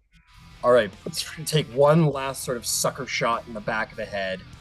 And at the end of the turn, the dragon is going to probably absolutely get away at this point. It is going to sort of like dive down and just sort of like skim across, pulling a hard dash across the landscape. Like it's gone. At that point, the dragon does manage to get away. It was a close shot, Glint, but at that point, the dragon will sort of like dive, getting out of sight, disappearing into the blackness of the night, and just sort of skim across the ice and barely manage to escape. Okie dokie. And that's is even where we with the attack range factored in. Yeah, I would say it definitely exits the. Like at that point, it just goes low and disappears outward. So it's going to be gone. Like even at that point, if your dude ran another 30 feet forward with 150 foot range, like you're not getting it. Yeah, totally. That dragon is speedy. Got it. And that is where we'll end the combat. You ran off the dragon, but yeah, it gets away. Whew, guys. All right. So, and that's that. Hey, Ryan, since Yeah. I have an hour's worth of time with the fire Yeah. elemental, Yeah. I'm going to have it absolutely despoil the entire lair. Got it. Fair enough. The thing you is like just like ice? You have none. it's like all right, man, and it just starts flying, going. It starts doing like a full like singing in the rain, like around some spires and melting it, and then moving to the next one, and yeah, it just starts completely like melting anything Arctic or cold about this place. Absolutely. Fenn's up there going like territorial, like I'm the king. Just like absolutely losing his bonkers up there, just like on top of the Empire State Building is like my lair now, a monkey brain. What happens next? What do you guys do in the wake of this successful dragon battle? Yeah, Zarvolg's going to do the battered tough guy, like wipe the forearm across the mouth thing. Yeah, and maybe spit out a little blood. And Right. to no one in particular, and not in any particular direction, not very flamboyantly at all, just kind of into the dirt. He's gonna mutter, "I told you before that there's more to predation than brawn. I win this round." Nice. Got it. Very nice. Evie's going to walk up to him, like as soon as his feet hit the floor. Okay, I wanna stick with Zarvolg just for half a second. Okay. So that was presumably to the dragon, right? That was sort of like you're kind of to the the dragon, or you're yeah to the. Okay, Yeah. why don't you make me proficient with religion? No, not. I want you to make me a proficient with flat wisdom check to sort of be Okay. aware. 14. 14. Oh, I'm sorry, 17. 17. Okay, 17. You sort of say this and you find yourself like there's this like maybe this part of you is sort of like coming back, this sort of like competitive, like who's the greater predator sort of thing. And Right. you're kind of doing this and you feel those instincts returning to you that you kind of beginning to let go, that sort of animal in the woods feeling inside of you. And through that feeling, there is like almost like a shame there. Like as you tap back into that animal side, there is like a shame there, whether it's yours or from somewhere else, this sort of like Sure. that you've turned your back on the animal. And Right. as you tap back into it, like the animal's hungry and you haven't fed it in a long time. Right. Okay. And then at that point, Yvaine. She doesn't say anything, but she walks up and heals him. Okay. Yep, you walk up and heal him, no problem. Thank you. You sort of like stumble down from the rock side, Zarvolg being a little battered, I imagine. Oh yeah. Is everyone all right? Oh yeah, That one had a particular liking for me. It was really Goblin the Hobgoblin. 1 second. Wow. I do need a moment to muster my forces, if you would. And Glint's gonna look up and beckon down the skeleton and have it jump off the top of the cliff and catch it with Featherfall. This really basically this skeleton marine with his crossbows looking off, and you're like, come down. It basically goes ragdoll throws itself, just flings through the air, and then you catch it, and it sort of goes back into marine mode as it gently falls to the ground. It's just Colin and his Helldivers. I'm also going to spend a minute and cast Animate Dead on the slain skeleton, which is now a pile of bones. And it goes, and it reforms itself. Hey, Nyx, that's a necromancer. That's pretty cool, isn't that? Yeah, pretty cool indeed. You people have some strange fun. Strange fun. Oh, we try. That we do. I could lay out some alarm spells at the entrance of that sanctum in case it tries to circle around behind us. So I think it might be licking its wounds for at least a day, I imagine.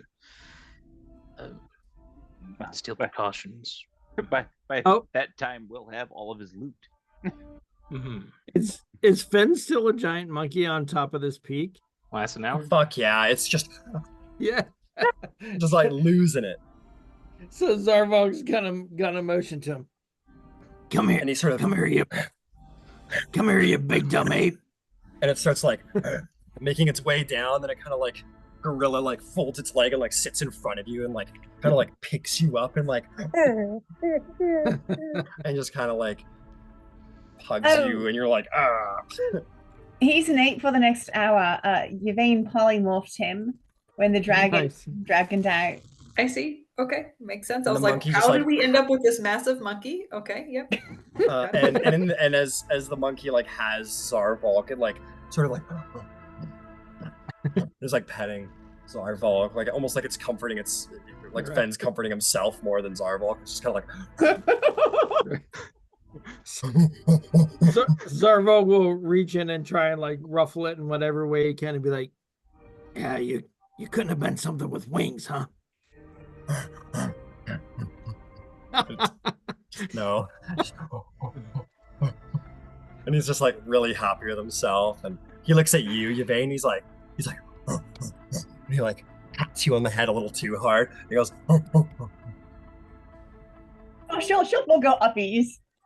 Yeah, and he'll pick you up by the back of your thing and kind of put you over the shoulder like a mama does to the little baby ape. Just kind of puts you over the shoulder and kind of with Zarvolg there too, and you guys are just over the shoulders, and you find yourself oh fuck, grab on. He starts moving around the cavern very excited.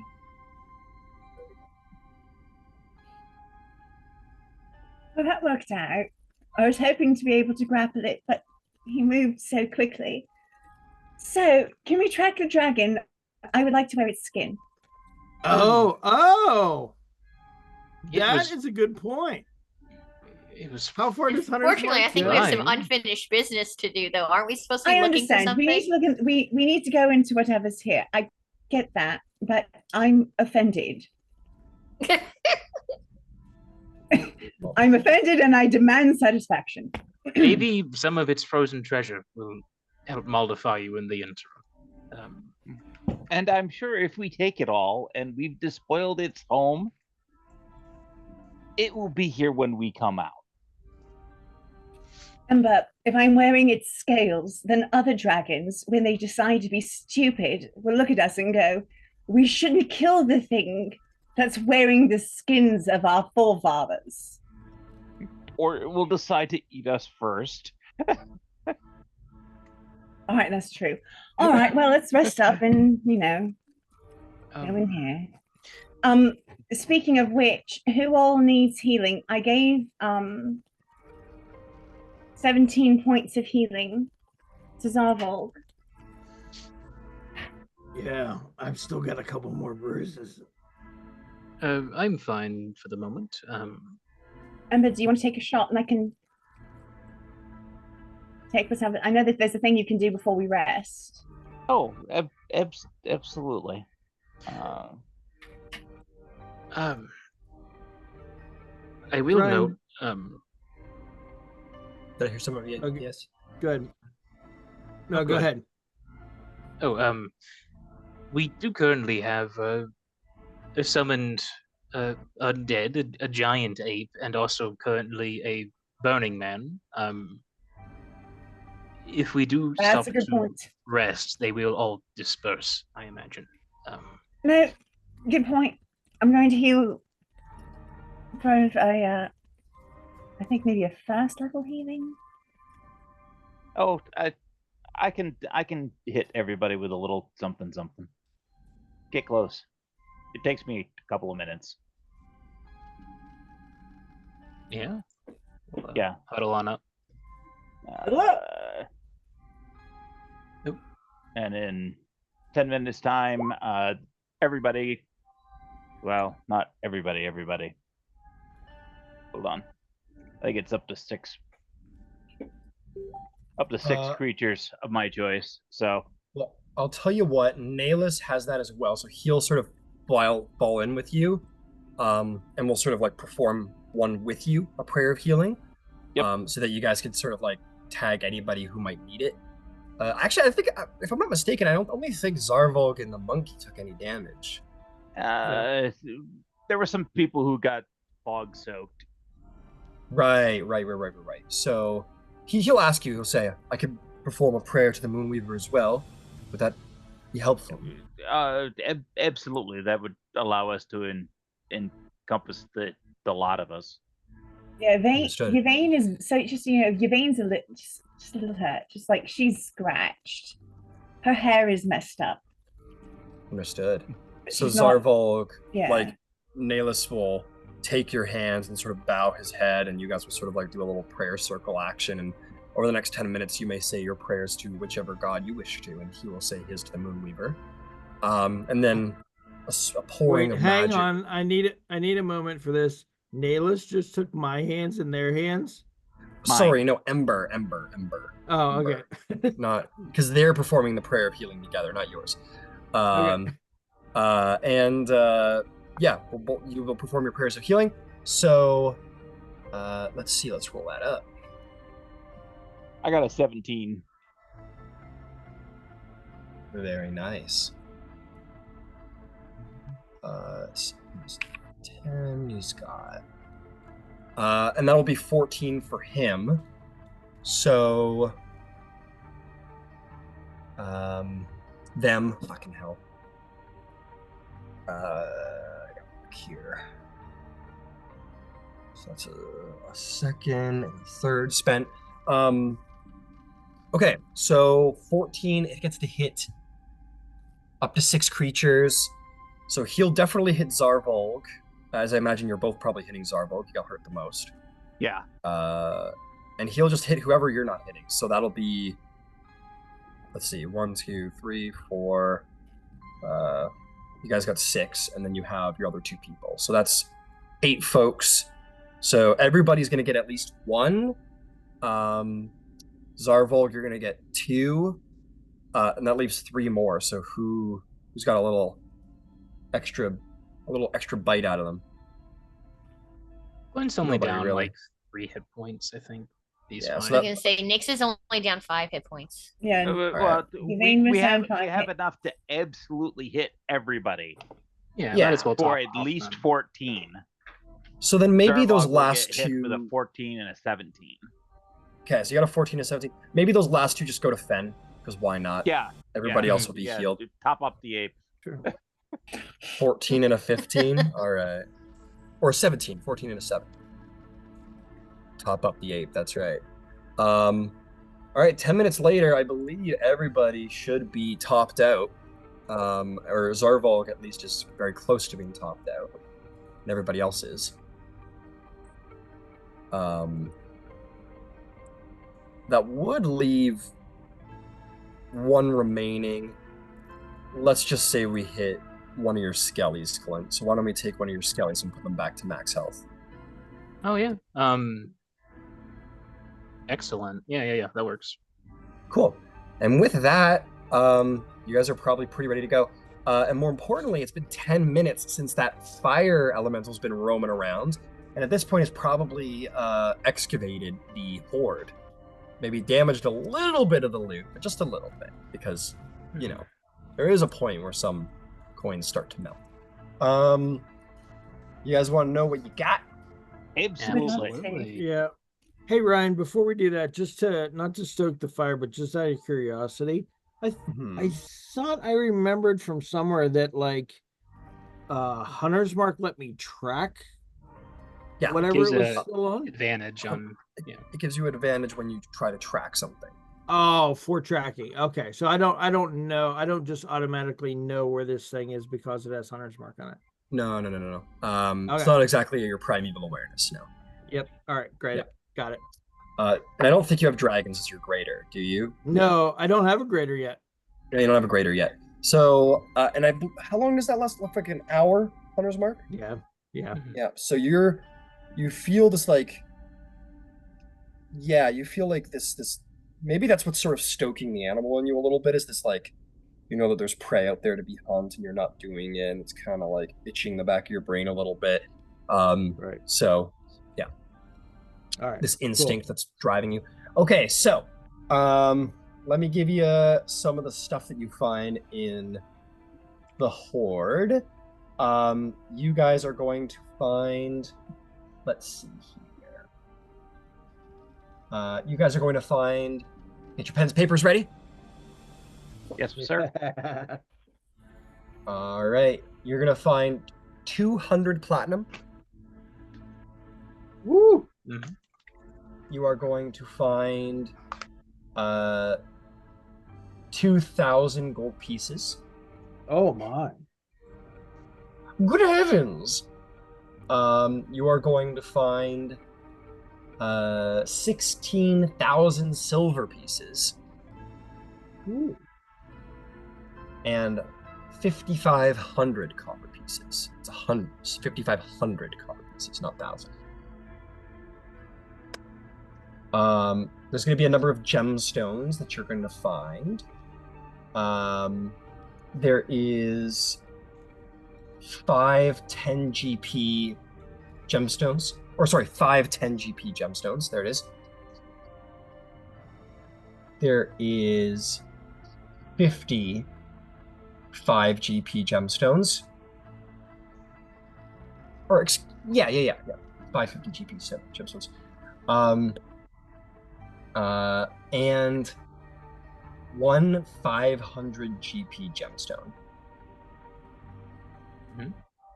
Can we just identify what that gemstone is right now? The longer I will say that you can, but the longer you wait to cast your spells, the longer you'll be here as a reminder. Because you guys were saying you wanted to. Yeah, we can pick through them a little bit later if need be. That's right. Oh Lord, sorry, I'm just checking something real quick.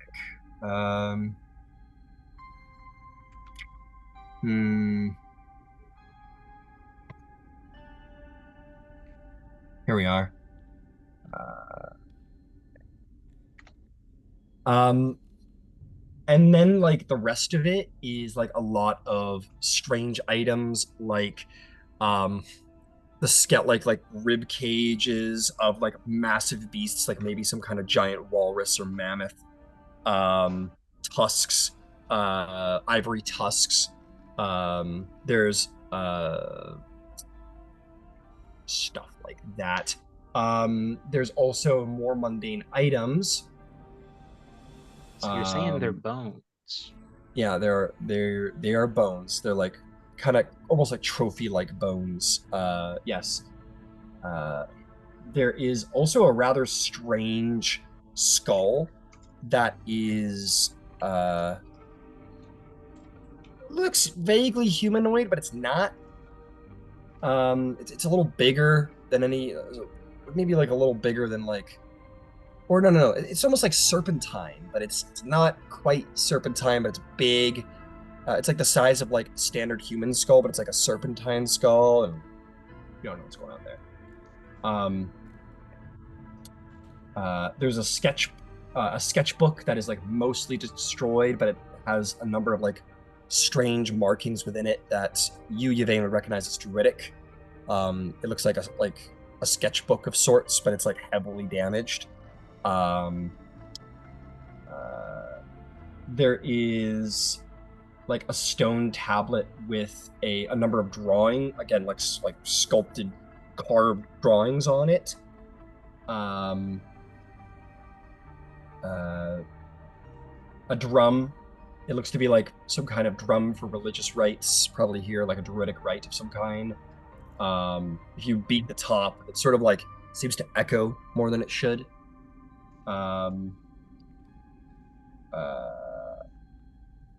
Oh, that's actually very interesting. There is a star chart. There is a star chart depicting 2 dragon constellations. One, Yvaine, why don't you make me a little, let's call it a nature or arcana check to sort of interpret what's on it.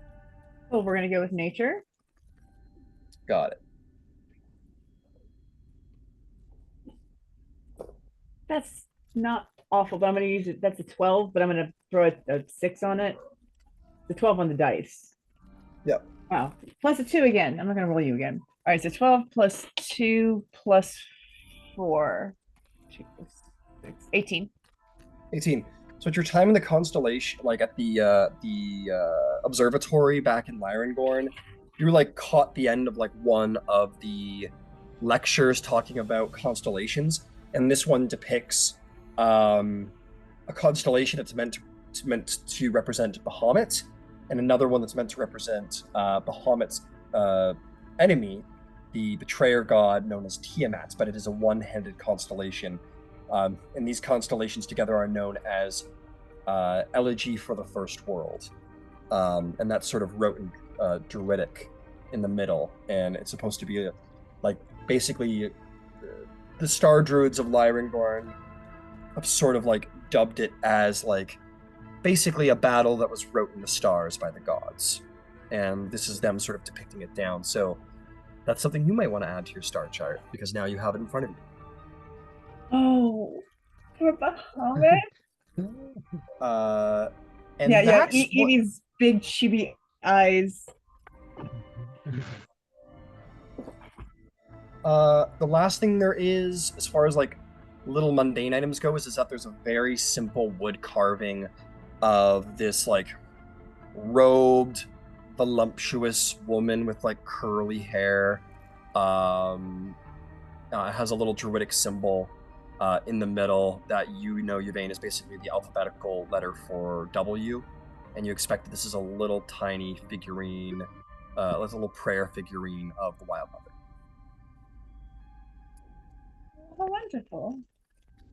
Yeah, and I will definitely share that. This is a figurine for the Wild Mother. Got it. There's a couple last things. You guys find 2 potions, which you would recognize as potions of greater healing. There is a gold chained necklace with perfectly cylindrical red gemstones hanging off of it. There is a pair of very nice, very druidy, so like very hide made boots, but very nice. And the bottom of the boots are like frigidly cold and actually have like little shards of ice growing off of the bottom as if like an accentuated grip. But it seems to be like ever cold. Like no matter how close the elemental gets, like that ice never melts. There is one last thing in here. You pull out the most monstrously large crossbow you have ever seen. It looks more like a ballista than a crossbow, really, or somewhere in between the two. It has 6 arms. 2 are vertical upward, 2 are vertical down, and the last 2 are horizontal, and they all sort of spring backward. There's also like arms for like a mount, like sort of attached to the bottom, and like a stalk, a long stalk and the bolt is sort of like inserted into the middle, and basically it has the torque of like 6 strings on it. It is this monstrous crossbow. Nice. Definitely able to be wielded by a single individual. Wow.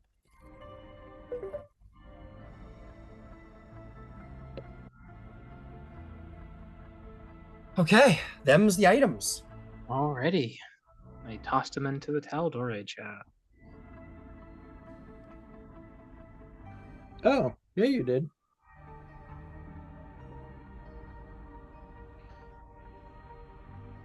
Okie dokie. We can identify those later. We have a tomb to delve into, I think. That's right. Would anybody wish for me to do a retelling of? Well, nah. I'm gonna take back that offer. No, I'll give it to you. You saw it, so you guys can sort of like recite it. Does anybody want a retelling of like specifically what you saw on the wall before you entered? Yes, please. Okay. I'll be speedy about it. Thank you. So let's see here. Ooh, that's not what I'm looking for. Here we are. Okay, so here is what you see. The first section was depicted a hero, a noble male figure, radiant in a suit of magnificent plate armor that depicts sort of like rays coming off of the chest. The armor gleams with divine light, symbolizing the blessing of the Dawnfather, the god of the sun. And the hero stands tall and proud, their face determined and resolute as they lead an army into battle against monstrous foes. Sun rays emanate from the hero, casting darkness away and inspiring their allies. The second section depicted a hero of the moon, an elegant figure holding a shining longsword that seemed to glow with an otherworldly light. The hero is blessed by the Moonweaver, goddess of the moon, illusion and trickery, and the hero is depicted amidst a swirling mist using illusion to confuse and outmaneuver her enemies. The sword shines brightly, cutting through the shadows, revealing hidden dangers.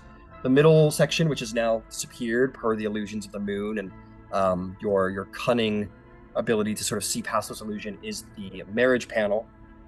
It shows the two heroes standing together, hands clasped under the light of both the sun and the moon. The Dawnfather, the Moonweaver, looking down upon them in approval, with their divine symbols etched into the sky above. The marriage ceremony is grand, with allies and mystical creatures in attendance that you do not recognize, symbolizing the union and strength of their love.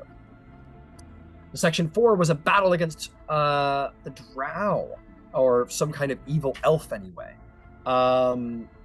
The climax of the murals depicting the two heroes united in fierce battle against the evil elf, bearing a sinister crown of some kind and many other various magic items, a dress of like spider web almost, and a sword and a wand in another hand. The heroes fight side by side, the harmony of light and shadow to battle the Drow, and it's an intense depiction of combat. The last one shows the defeated elven woman on the ground and the two heroes sort of passing on sword and armor to new unidentified heroes to sort of carry on in their place. And then the last panel is cracked and ruined, and you do not see the last panel, the conclusion of the story, whatever that may be. But where that sort of central biggest section was is gone now, and instead a door remains. I will say at this point, half an hour has gone by since the dragon battle, between the prayers of healing, the investigating and acquiring of all of the wealth of the horde. So you got half an hour left on all of your spells. Would you like to descend into the lair? Yeah, real quick, Ryan, would it be possible to get like a group accessible and edible handout in the Roll20, just so I can log kind of the treasure that we find there? You want a handout so that you can log the treasure? Mm-hmm. How would that work? Literally just a handout that players can edit so that I can list down whatever we find. Because typically we have like a whole lot of random gemstones and other stuff that gets carried around for a while. And I think it'd be good if people can see that and access it, and help keep track of it that way. Sure, let me see what I can do.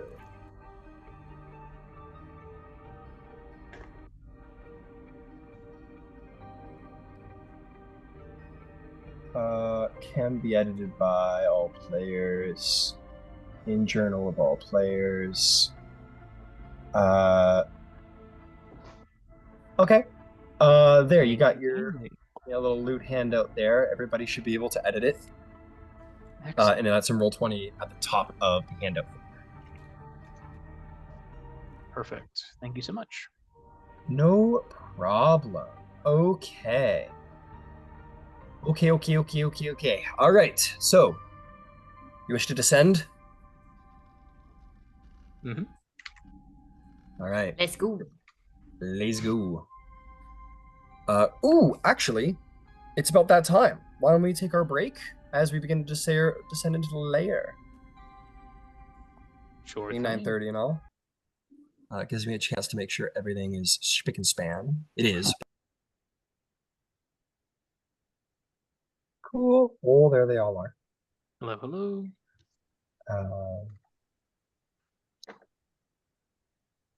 And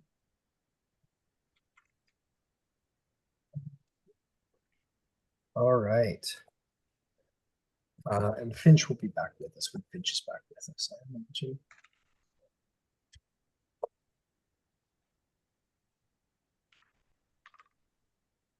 I'll keep working on that later. And there Finch is. How perfect. All right, let me get a screen share going. I need to put some music on here. Let's see. Give me.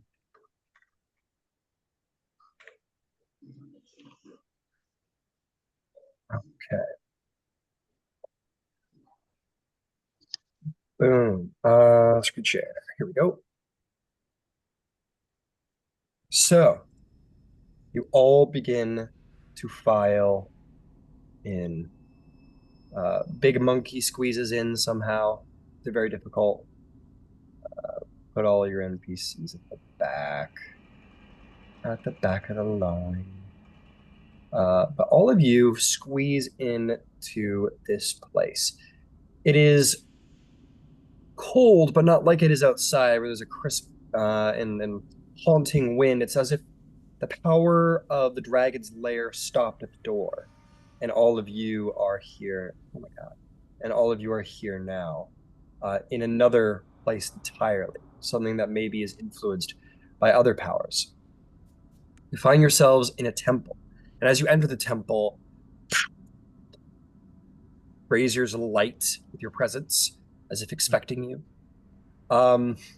It seems rather simple, a temple. It's a little gothic in design here and there, and it depicts various archways. You'd expect that this is a place where pews could have been set up at one point, but no sign of them at all. You see an altar at the very end, a very simple altar, but an altar nonetheless, with small scrawlings on it. You'll have to get closer if you wish to see what that is. But what's most interesting is the statues over top of it. You see two statues, you see four. Two towering statues, one of the long flowing robes of an elven-like woman with flowing hair, Yvaine. You have seen this figure before. You expect this is a physical depiction of the Moonweaver herself. And on the other side, you see a heavily armored, plated individual bearing a mighty hammer and a head that is the sun itself. And you could expect this is probably the Dawnfather by process of elimination. But standing between them, betwixt them, if you will, is the two warriors now sort of depicted three-dimensionally in sculpture, standing in the middle next to one another. One sort of bearing the sword, the woman, and the man in his armor off to the left. But you'll note that the Dawnfather's statue is heavily broken. And you'll, I think Glint, being a dwarf, you'll track it probably long before everyone else does. You see that there is a long crack along the wall, very much like a stress crack but you expect it is related to the crack with the mural outside. Mhm. I want you to make me, however your stone cunning works, do that. Sure, yeah. Let me roll ahead Give and me a roll that. stone cunning thing, a dwarfy stone thing. Yeah. I gotcha. Okay. That's a 26. Very nice. You're going to get a couple pieces of information about the masonry here. You expect that through bludgeoning force, whether forceful or if like maybe there was a battle and the dragon's body was thrown there, but you expect probably violence due to the dragon. It hit the outer wall, which caused a sort of stress crack throughout the lair interior. So sort of a cause and effect, sort of a domino situation. So banged against the wall caused enough damage to destroy the mural, which did have an effect in here. You see many cracks going down, and a portion of the Dawnfather statue actually crumbled and fallen off. And you expect that was all related to one massive impact blow outside that kind of had its effect down here. And then everyone, you will also notice that there is like a glowing bluish, sort of faintly radiant light, sort of sourcelessly coming from the statue of the woman bearing the sword and the Moonweaver, but none such for the Dawnfather and his champion. That dragon did quite a number on this place, even just tackling the mural. It could have quite nearly brought this whole place down, I think. It's been a terrible waste. Hunt it later. She'll walk up to the Moonweaver statue. You walk up to the Moonweaver statue. Her statue is immaculate, carved very just without much skill required. Certainly, Glint, you'll have noted it long before everyone else from afar, but up close, you see that the statue is carved by skilled and caring hands, probably masons of the faith itself, long ago. Glint will approach as well, just to get a better look at the stonework, I think. Absolutely. You may do so. Anyone might notice Naelis sort of saunters up with all of you and kind of like takes two sort of almost monk-like knees in front of the altar and kind of just starts like praying privately in this sanctum. But yeah, you approach and you guys look up at the two statues, one partially sundered, one not. Can we make out what's point, on the... Oh, go ahead. Yeah, I was just about to go there. You do notice a number of plaques. They are in a variant of common. Make me a history check. Yeah, absolutely. 18 plus 9, so that's a 27. This dialect of common is consistent with what you have found in your own studies to do with the calamity. You sort of confirm for yourself in this moment based on sort of the dialect change and the way that the language was back then is how it is wrote now. You can interpret it. It's not too hard to swap it over, but you do find those different words and slightly different dialects to confirm like this was probably made during the calamity, sometime around the calamity. Essentially says the equivalent of here interred lied the fallen, right heroes, and it's a list of names, but probably and names you don't recognize, but the most importantly you will the two names that are depicted under the two statues would be Saint Julianos Saint Julios Luxian and Saint Cassica Luxian.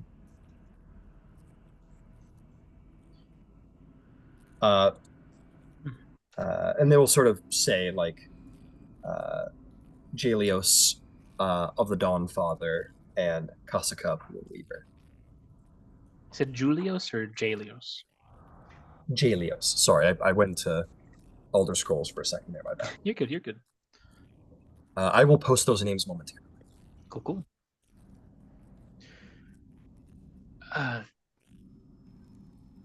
This is definitely either shortly predating or during the calamity. If you look here, I mean, you can see the names, the Luxians, Jalios and Kasaka. I would imagine these are the two that were wed servants of Moonweaver and Dawnfather, just given the context. That's right, then. It's like sort of forgot that he's a monkey. And I will say for my two little historians, tragic, truly tragic. These two seem to be greatly venerated heroes of the calamity, and their story all but forgotten to the known world. Their deeds, what they fought, what they faced, all but forgotten. I'm going to call Nyx over. Yeah. Nyx, do you want to? Yep. Coming on over.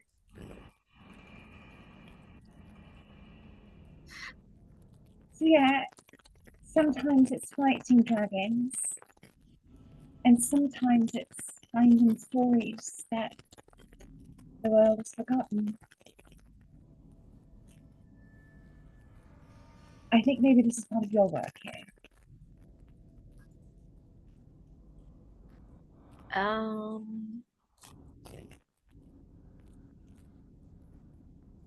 I guess I don't know how we would handle that. Well, I imagine you would handle it by learning the story and telling it, but it's not forgotten.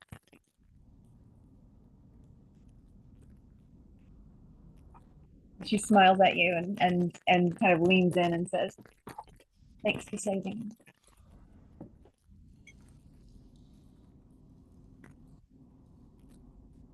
And just kind of walks off. Leaves you and Glint to look at the thing. Yeah, you return to the back of the room. Yes, Glint.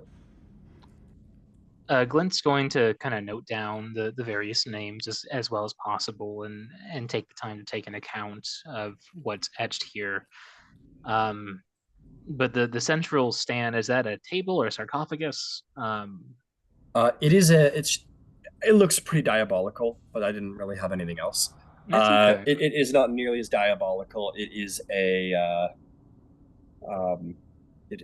altar, and it does have scrawlings along the side.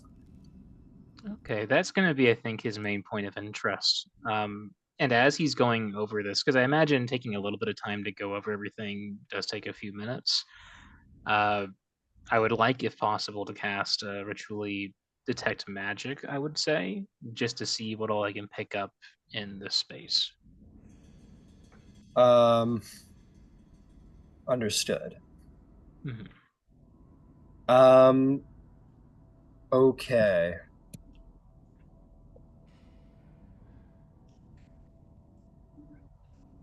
All right. Detect magic. You find that the floor under your feet is illusion magic. The altar I would say I would say there's no magic. Altars aren't innately magical. Mm-hmm.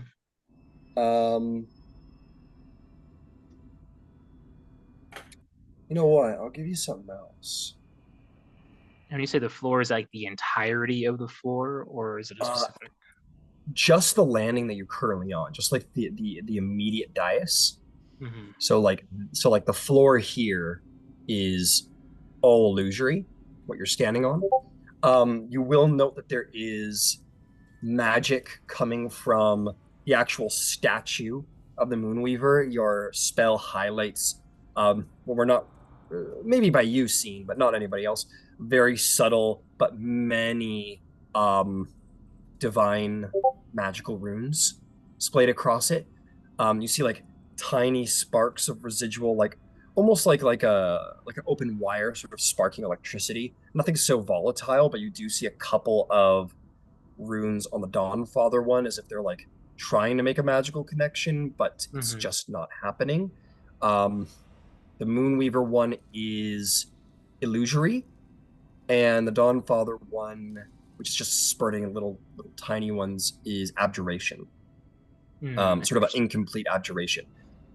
This is also channeled into the two statues. The male armored one, the one of Jalios, is no magic, but the one of Kasaka is powerfully magical as well.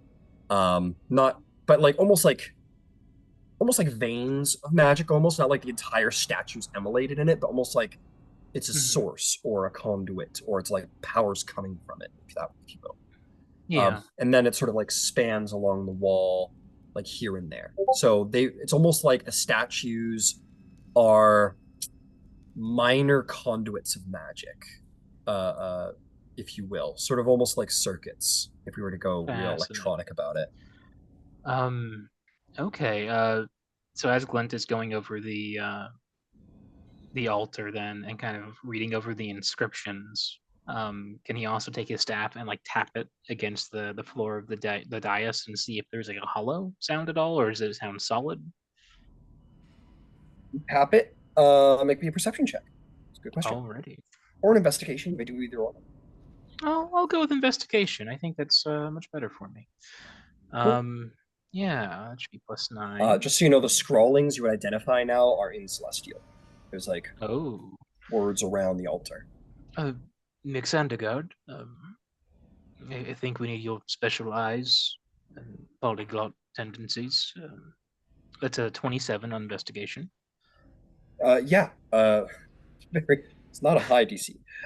Yes, the ground seems to be hollow and solid in some points, but it does become not entirely, but partially hollow, like right before the altar, in about a 10-foot square around, like in front of the altar. So where Nyx is standing right now, sound hollow, but it feels solid. There's an inscription here I can't quite make out, but I do believe there might be a passageway beneath the altar here, going even further down. And can I approach and try and read the inscription? Absolutely. You will read as such: a temple with floors divine, each step you make reveals a sign. Some paths seem true, yet lead astray. Illusions born to test your way. In sacred halls where faith is tried, what am I where truth and lies collide?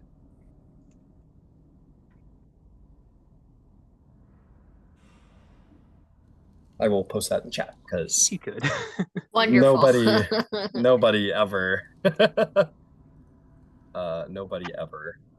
gets it on the first. I certainly don't. Oh God. Damn. Hang on a second. Apologies. There we go. Boom, much better.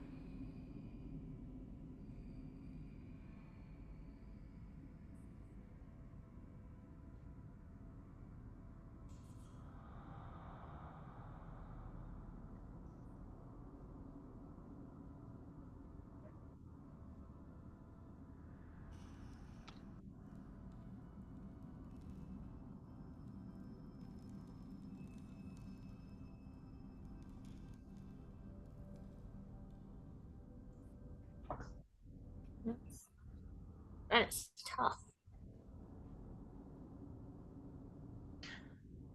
In Sacred Hall where faith is tried. Maybe a prayer or a prophecy?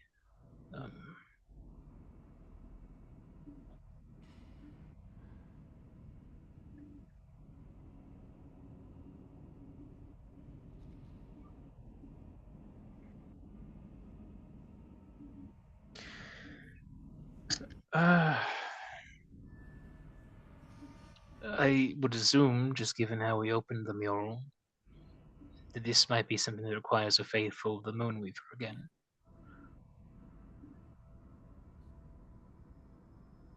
The Nalus will say, this is, I must admit with candor that I am not as experienced with the ways of the Dawnfather and his faith, only in basics, but I am well studied with the Moonweaver and can say that if this thing speaks of tests, be aware that these tests, the defenses of this place may be based on the Moonweaver's power, illusions, misdirection, for the sake of holy protection, not for malice or evil. What we face may be illusions, great and many, that protect this place.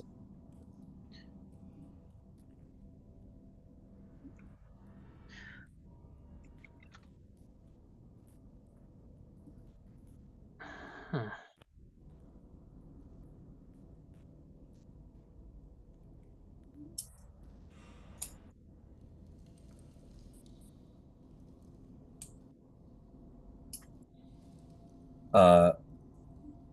Hmm.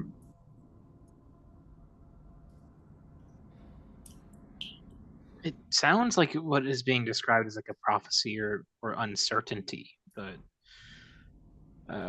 that doesn't seem quite right. Are there any notes of stonework along the floor itself? Because I do see some patterning on it, but I don't know if that's just purely flavor or if there's anything on the like variations in color or pattern or mosaics on the floor work. Maybe an investigation check, because you look around at the actual. There's no mosaics. These are more like it's stonework for sure. Like different stones were used to create the interior space. 24. 24. You look around and like you see, yeah, there's some pattern, but it's not like it's tricky. So you kind of head over here, look at patterns. And we'll come back to you in a second, Glint, as you're kind of looking around over there. Does anybody have anything they would like to do? Or anybody else would have anything they'd like to do or try, or Yvaine? All right, so this is madness. All right, so this is like it's like obvious, this prophecy that you've written. It's written that we can all kind of read it. Well, Finch reads it out to all of you because it's wrote in Celestial, so yeah.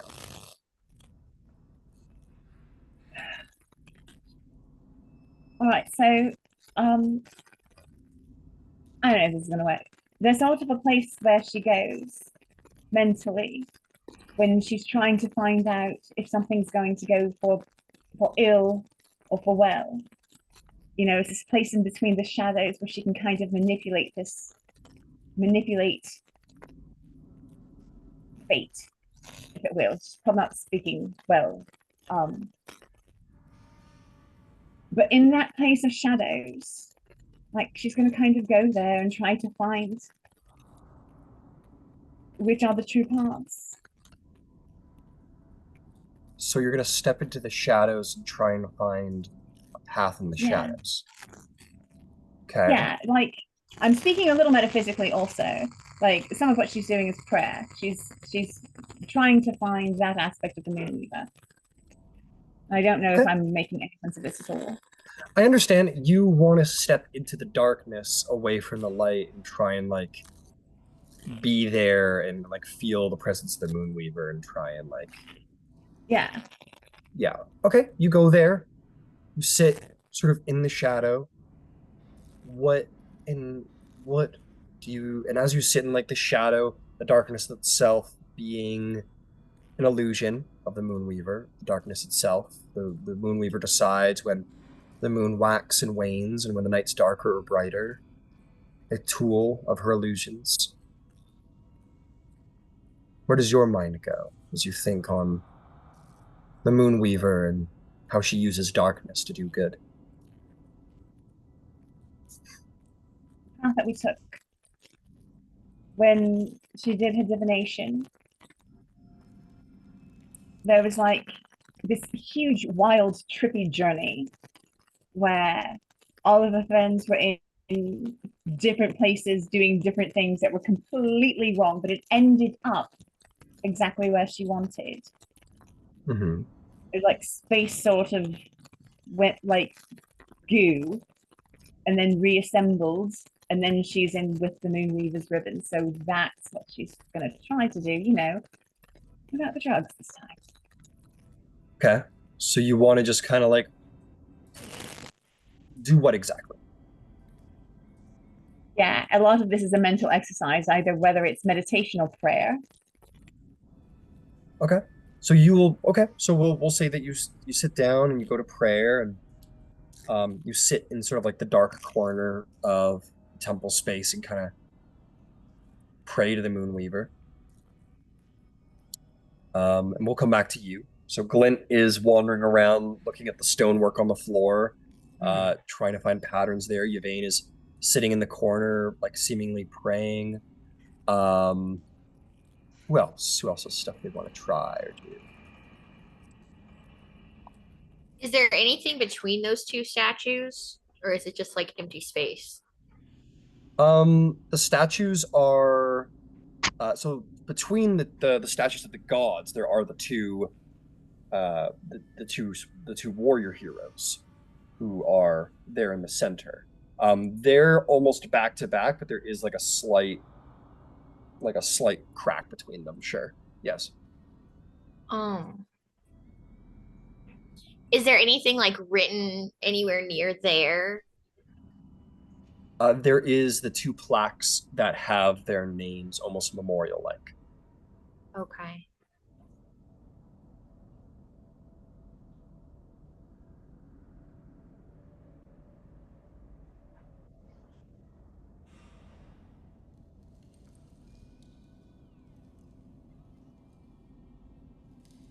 Ryan, Mm-hmm. are there any points here where shadows intersect into bright light? Because this area is lit, braziers were lighting up whenever you were here. That's right. So are there any points of actual darkness or dim lighting still present? Yeah, absolutely. There's space between the lights on the floor. It's not like perfectly lit in here. Does any of it linger on any part of the walls or the floor? Are there any patterns present in the darkness? Good question. Patterns in the darkness. Make a perception or investigation check. Yeah. That's a 20, not natural. It's dirty 20 on investigation. Okay. Let's see here. Yeah, you see some patterns on the floor. It is, I mean, Beverly still got her spear out. But if you ask her to, she'll put it away. She might have even put it away at this point because it's a little more bright in here. What you see is kind of what you get. It does have a sort of like moving outward as such, like between all of the candlelight. And then it comes to the altar, it sort of brightens. What you see is kind of what you get here. I'll sort of like give you an aerial view if that's what you're going for. Sure. Okay. Let me Because it's not. This room is fairly symmetrical.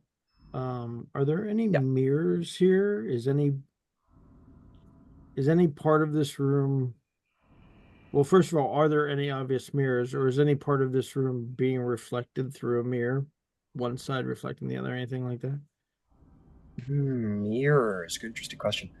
Make me a perception or investigation check.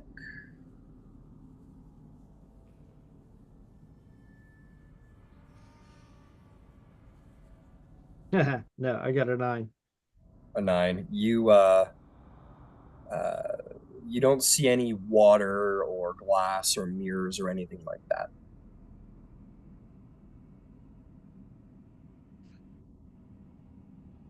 Yvaine, you're a follower of the Moonweaver.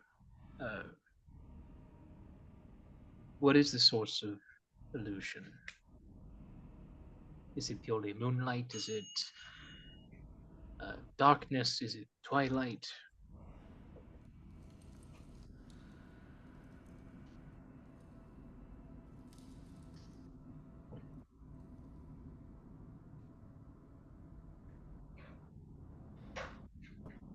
I think you're muted. You're muted, Yvaine. I bought a book on illusion and the Moonweaver, and did I read anything? Did anything stick? Can I make a roll to have remembered anything from that book that I bought? When I went and bought books. Like what about your books? Like you read a lot of books. So I just finished buying 7 books when we first got there, and one of them was on illusion magic as per like the Moonweaver and her approaches to it and the ethics of it in regards to like her domain. Did I absorb anything based on his questions? Is there a rule to be made, perhaps? Okay, so you want to recall information about the book. It's a big book.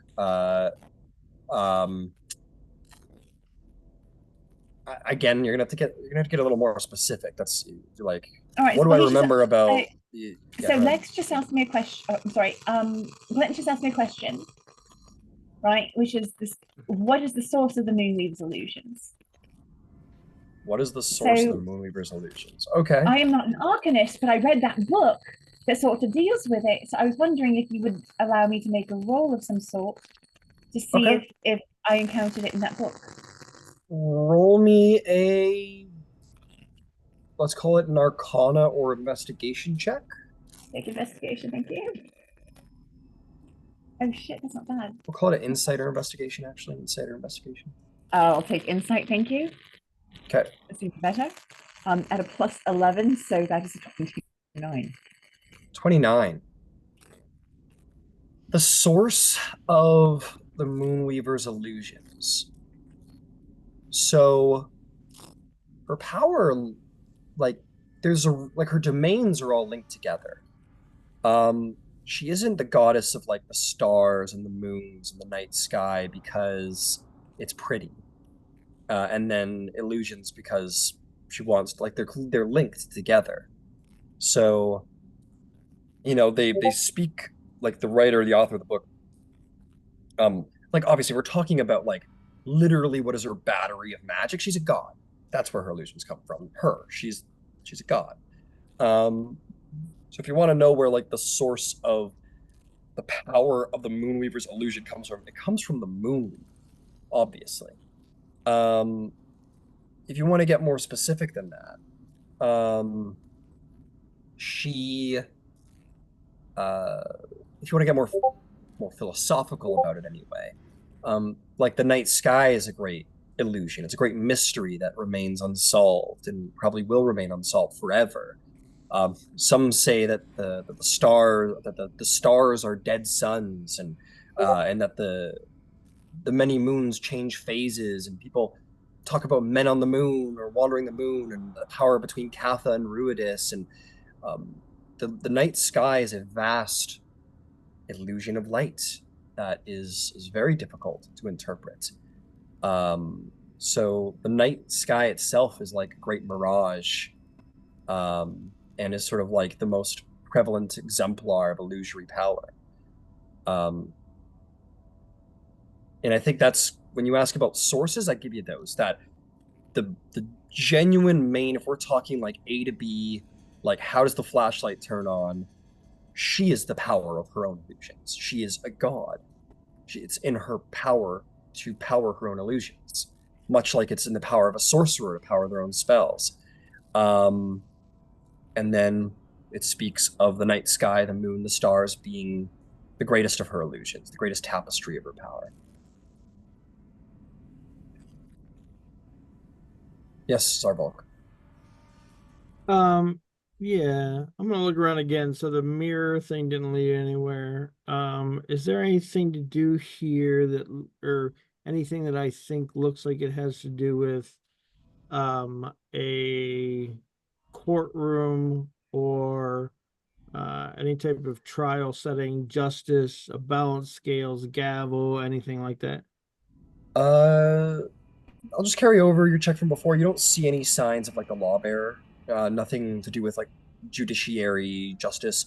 The format of this temple is very sort of basic. Like it's not basic. Like it's got these big statues and whatnot, but it is sort of like a chapel format. It is not even like a temple, which is like much more grand. This is a very sort of like chapel format where there's like the seating, the main walkway, the dais with the altar, and that's sort of like basic format of a chapel architecturally.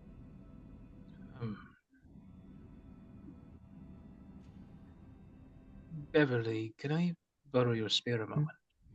Oh, sure.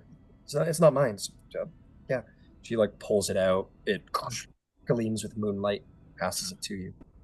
Yeah, Glint's gonna carry it towards the altar, specifically that hollowed out section of floor, which I assume is also in a little bit of that pool of shadow there. Yeah, sure. You walk over there. You gleam with moonlight, and you step over to here, and there you are. Yeah, he's gonna bend down in front of the altar and kind of, firstly, just very carefully knock the spear against the ground before.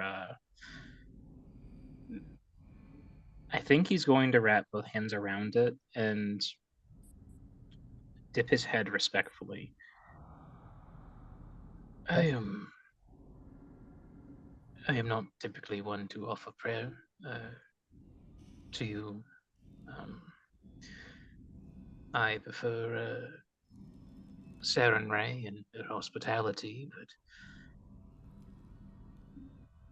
if you're asking us where this misdirection is and where truth and lies collide, I think the answer would be in the sky and in the stars. In the prophecies found in omens and in what you hide in the dark there as well. I do not much know how to go about answering this, if there's something listening to me or something else, but that is the best answer I think I can give you. And as he says this, he's going to do his best to cast Dispel Magic on the illusory floor kind of underfoot here. Make me an intelligence check. Mm-hmm.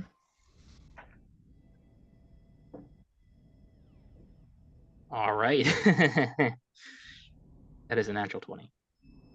That is a natural 20. You put your hand on the floor, and it's with strain in a way that doesn't like use your magic and you feel using your magic. But in this moment, it doesn't feel right.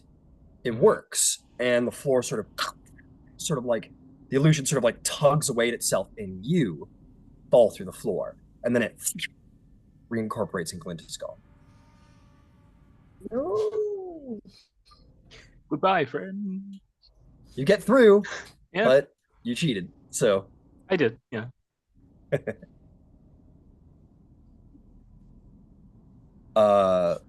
Yeah, Nayless runs over, he's like, his Glint just fell to the fucking floor. No quip activated. Yeah, no quip activated. What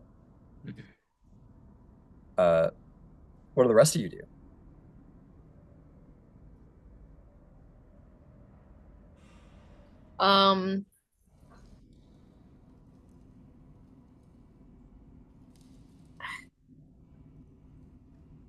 Let's see.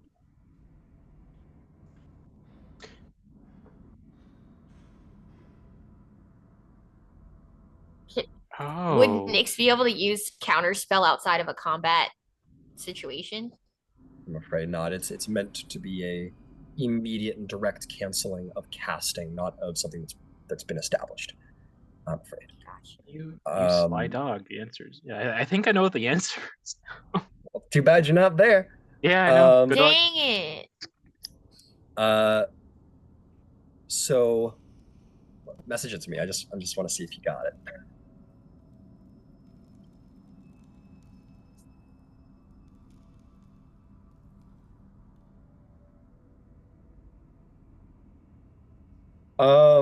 Let's see here. Nayla says, okay, we need to get through this. Let's think. And he's gonna start providing some hints. He starts looking around, and he says, Moonweaver is a goddess of misdirection.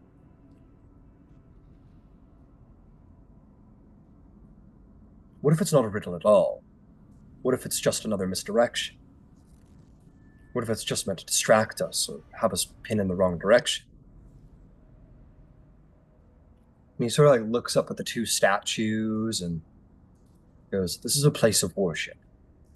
And this isn't a place of worship just to the Moonweaver. Maybe it has something to do with the Dawnfather as well.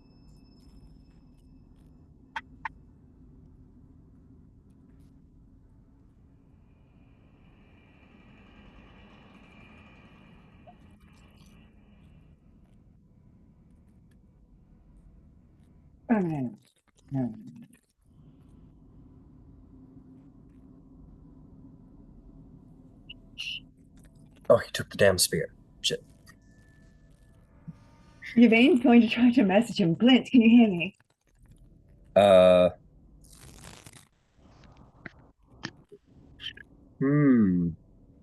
What's the range on that? Is it 120? 120? 120? Yeah. Yeah, 120. All right. No response. It was What about sending? Can Nix use sending? If you want to cast ascending, you may say what you wish to say, but unfortunately there is no response. Dang it, that's true. Oh well. Okay. I'm in space now, friends. For all you guys know, Glint's fucking dead. Yeah, that would be unfortunate. They're probably not. Look, here's the thing. I am able to contact a follower of the Dawnfather. I would just have no idea what questions to ask it. But I can ask questions to a follower of the Dawnfather if we knew how to direct that inquiry. I am a temple with floors divine. Each step you take reveals a sign. As we have stepped through this temple, what have we done? What have we seen? The dragon is in. Nobody who built this temple could have anticipated the dragon. We saw the druid circle, we saw the mirror, and then we've seen this place. We saw the mirror.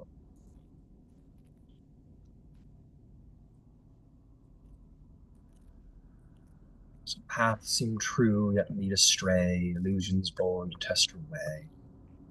In sacred halls where faith is tried, where am I? Where truth and lies collide. I think it has something to do with maybe both of them. The sun reveals, whereas the moon and the night obscure. Wouldn't it be like a twilight kind of scenario? Perhaps. Maybe if we make some demonstration to deal with both gods, we are faithful of the Moonweaver here. Is anyone a faithful of the Dawnfather? No, don't like the Dawnfather. No farmers. No, okay. Should have brought the cow. I have a skull that when it was alive was faithful of the Dawnfather. It's all I've If got. we had Glint, it might work. Yeah, No, I can do it myself. Maybe we don't. attempt any sort of serious necromancy in this holy I place. wasn't loving it. I'm just, throwing Yeah. out ideas.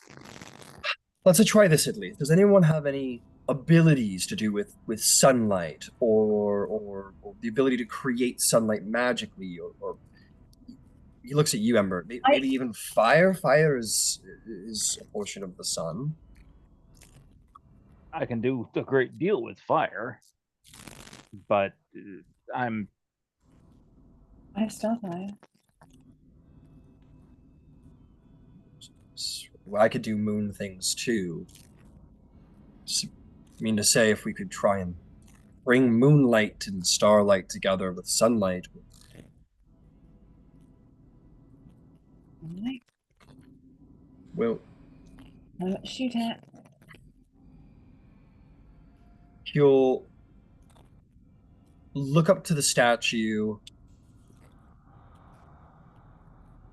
Just kind of continue to think. Does anybody have anything they want to try? I've got a pair of things actually. Cool. Item 1 is I'm going to take Red's flask out, and I'm going to send him up from where we came. There was like a up where the pillars were outside. There was Got it. An overhang, like a little roof space deal.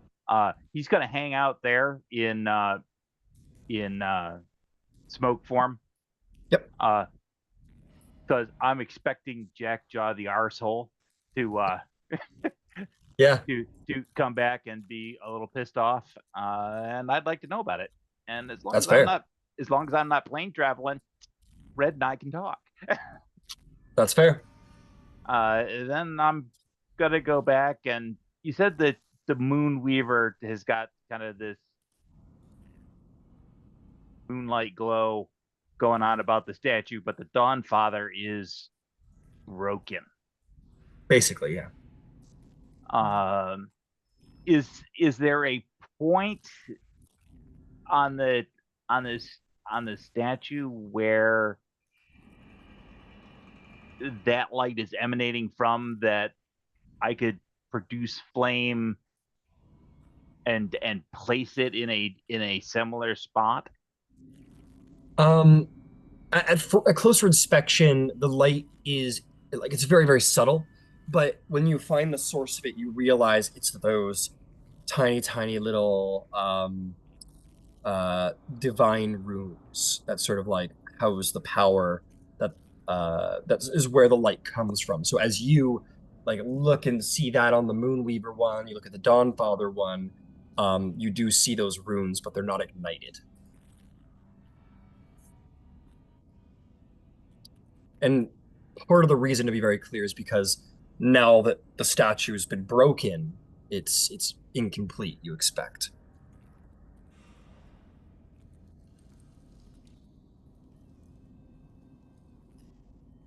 Are the broken pieces still there?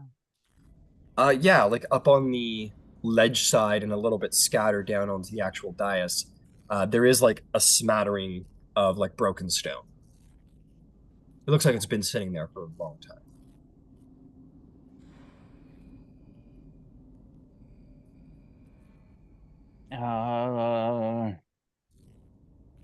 God, I wish we had dwarf. I have an idea,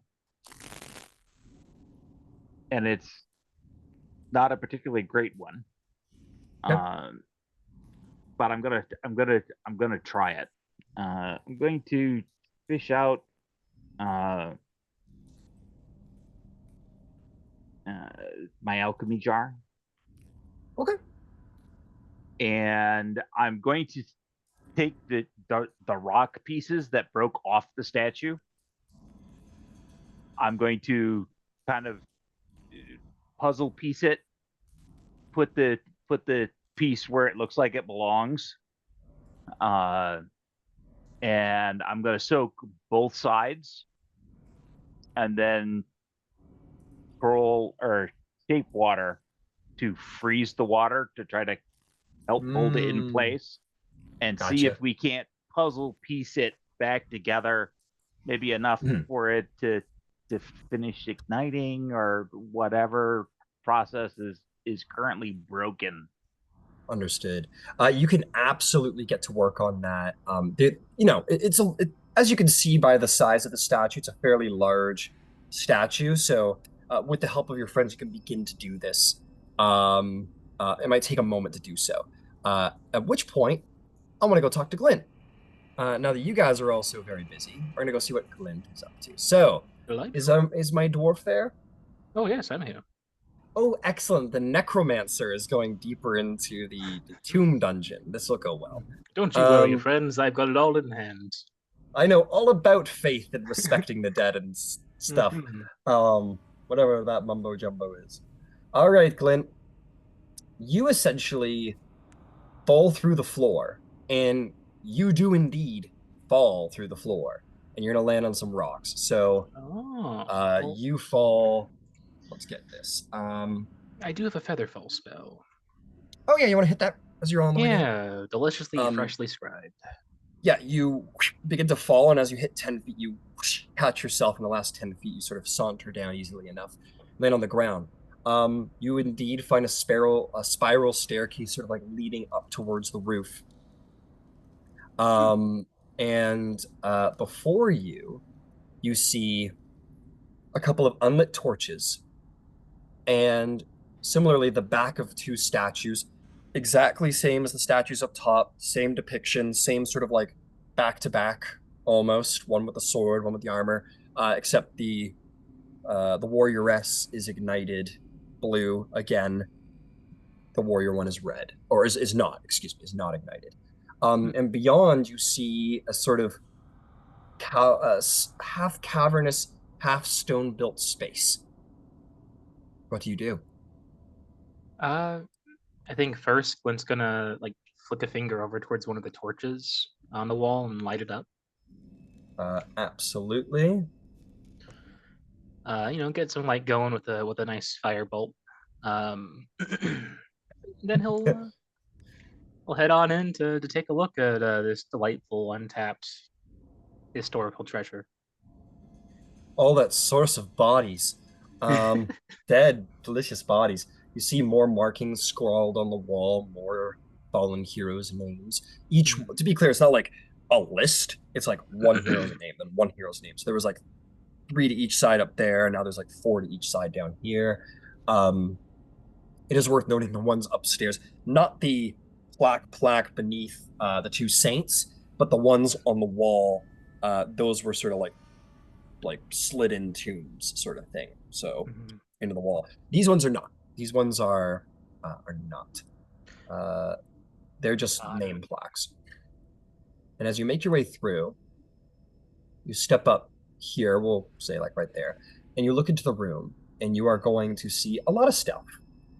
We're gonna go one step at a time as you look around. You sort of step here, at which point the torch is on the wall, only on one side of the room, the side closest to Saint Cassica.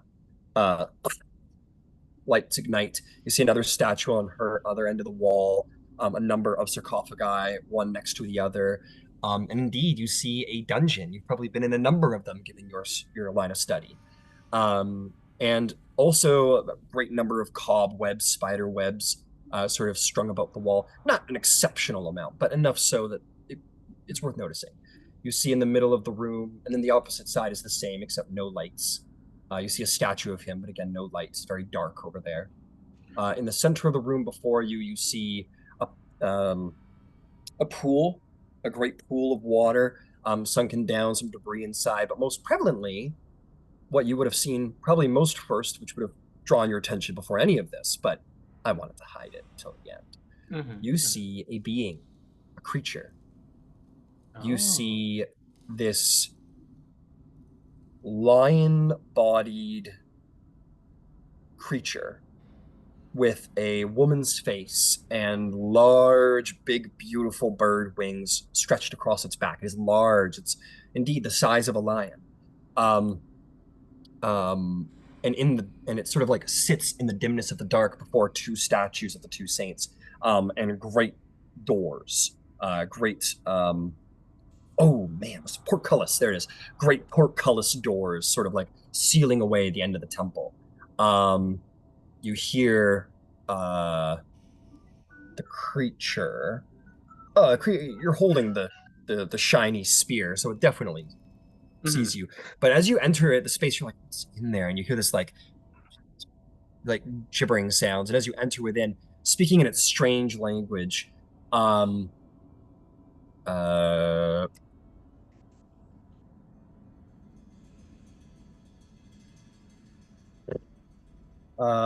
sorry. Just want to give you your authentic language stuff.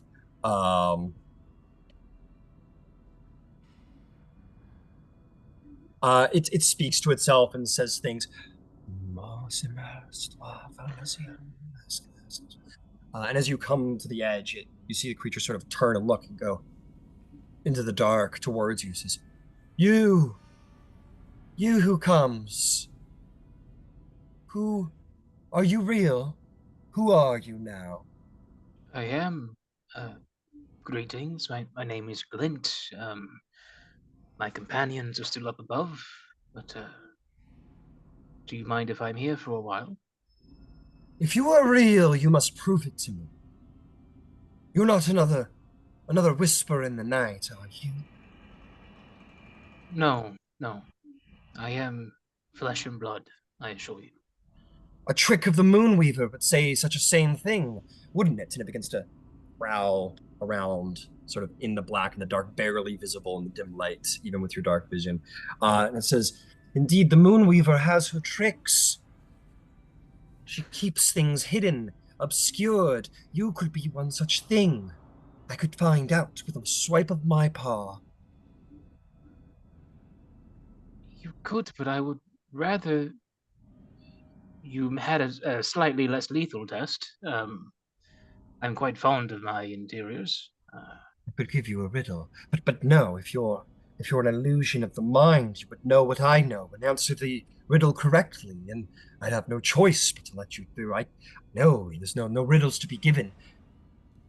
Oh, I got down here by cheating. It's quite all right. It sort of like looks at you and kind of like does like a little.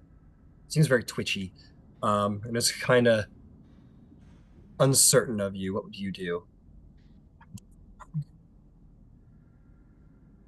If any riddle would fail to prove my existence, what can I say or show to you that would? Come closer to me. Come closer so I might look upon you, know perhaps the truth. Do you promise you will not hurt me? How can I hurt something that is not real? But then, if you are real, to be harmed, but so many tricks. She has so many tricks. Tell you what, let's have a reasonable a process of this. Let's make it empirical. You'll stay your hands, your claws for the moment. I'll approach. You may look at me, and we can talk a while. I'll keep whatever distance you prefer. I can tell you about what's been happening in the world. Who do you serve? Why are you here? Do you approach? Yes. Yeah, you say all of us. You approach. You move around the side and make your way down the stairs to the creature. And it sort of prowls around to sort of meet you and sort of stops there. It's definitely on all fours. It's not like in a hostile gait, but it's on all fours. And you approach closely, and as your light hits her face, she has a beautiful face, and she's decorated indeed in glistening jewels that sort of speak to almost a celestial inheritance or relationship of some kind. But there are these sort of blackish, almost vein-like streaks coming out from the edge of her eyes, like long crow's feet that sort of like descend into the back of her eyes, and her eyes are kind of like nothing supernatural about them, but they're sort of wild and like distrusting and kind of like paranoid. She says, I must test you. Indeed, I must test you. I care not for the outside world. I have my responsibilities here. Responsibilities passed to me by Dawnfather and the Moonweaver, by the two saints who lay within, but she's been tricking me. She's turned against me. It's just as you say, she's turned against me. I see. Despite my great eyes given to me by the gods, what games do they play? I do not know. She'll stamp her foot and sort of or growl. I need you to make a charisma saving throw as this sort of divinish light sort of trickles out from the bottom of her paw. Not great. That's gonna be a 12. You are under the influence of a zone of truth. You know now that you are. You cannot speak a lie, but you do not need to speak either. She sort of stamps her foot and says, Speak then. Illusion, flesh, trick. I am no illusion. My name is Glint. My name is Glint. I promise you I am quite real. If you were not real, the spell would not have worked on you. I feel it work on you. I allowed it to work on me, which means that if you are me, you are something that she has tricked me with, then you must speak the truth. Not you. Sort of, he like leans in, sort of like looking at you very keenly, like really deeply into your eyes. And she says, I cannot see through you. Not a solid illusion, but a figment of the mind like all the others, perhaps. I can only speak truth here. Is that correct? She like looks back and forth, sort of logicking it out for herself. She says, I know that you failed the spell, but I failed the spell as well. So if you are real, you must speak the truth. And if it is me, you must speak the truth because you are me. That makes sense, I think. So in both scenarios, I must speak truth. And if I am an illusion, which you fear, then you believe that I could only know what you know. Is that correct? Yes. This morning, is what I've reasoned out. This morning, I had a delicious Danish for breakfast. Do you know what a Danish is?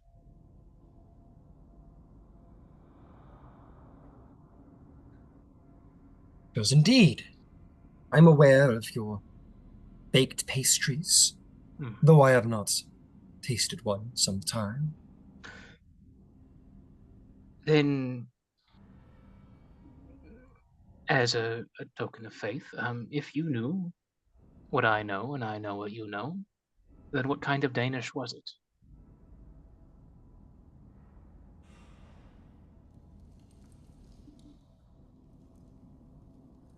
Why?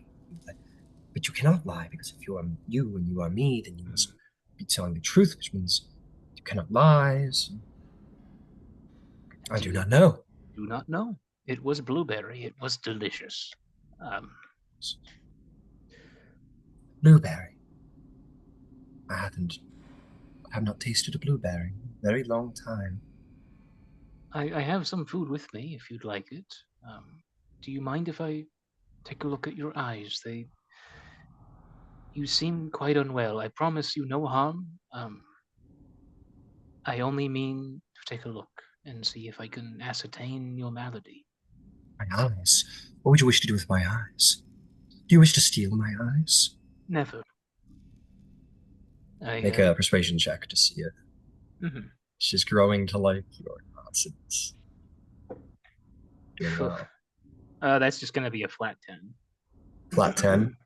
She goes, sort of like, almost like, has like she's frightened herself almost, or found some way to make your words frightening for herself. And she goes, you're right. No, you may not look at my eyes, but you may indeed look into your bag. You said you wanted to see something. Yes, I had some food if you wished to have some. Yes, bring forth the food. If it's real, my paw could not go through it. Mhm. That is a better test, I would say, than my innards.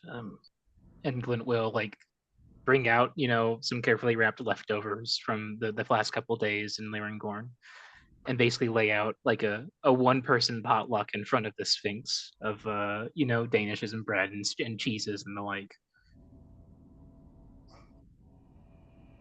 She And then looks at it also, all after a moment, suspiciously. we'll produce one additional thing, which is the cupcake of invisibility. The cupcake of invisibility. Very cool. Some jester shit. Love it. She is going to look at it all very suspiciously, and she says, "No, wait, yes, poison. It could. There's. What if poison? It is not poisoned. I do carry poison upon my person, but that is a recent thing. I found it on those that would have done me harm. None of this food is poisoned. It is all safe to eat, I think, unless you have dietary restrictions or perhaps a gluten allergy. I'm not really sure. I can have some of it myself if you'd like.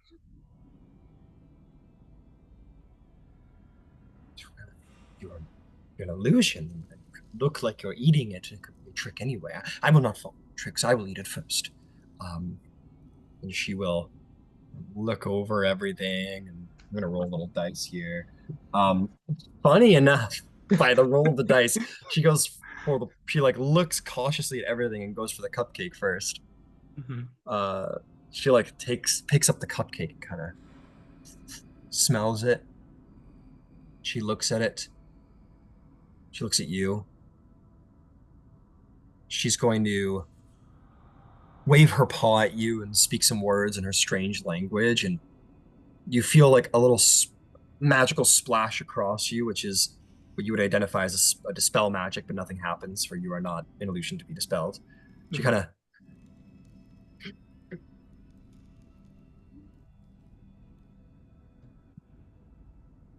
she will disappear. She go, I can see me, but you cannot see me. And we'll start to like you don't know what she's doing, but you hear her pause a little bit. She starts like moving around you, like really like almost like trying to psych you out. How do you you can't see her, but how do you respond? Ooh. In that case, I think that we have ourselves a breaking of the paradox. I cannot see you, and therefore I am not you. How do I know that you're not pretending not to see me? I could be over here, or I could be over there, and you would know that I was there, so to look into another way. I think you're a keener read of intentions and truth than I. You're not lying. I cannot lie. I want you to make me a last persuasion check to convince her that you are real, that she is coming to the idea. It's a natural 20. The only way this could have gone well. And quite fittingly, she'll sort of hear her stop like stamping around the room. And there's like a pregnant pause for a couple seconds, and she goes, "Very well. Very well. I'm willing to agree that you are indeed real. So why are you here? Why have you come?"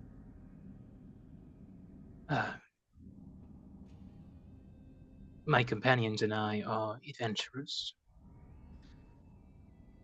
We were communicated with by a priest who had received troubling visions of something spreading darkness and corruption beneath the earth. And our path led us here. If spreading, yes, there is. It could not be spreading. So how could it be? How could it be spreading, right? If you're real, and you're telling the truth, and you're real, and there's been to explain the voices these past years creeping in. But you're real and you're here. You came here from a priest of who?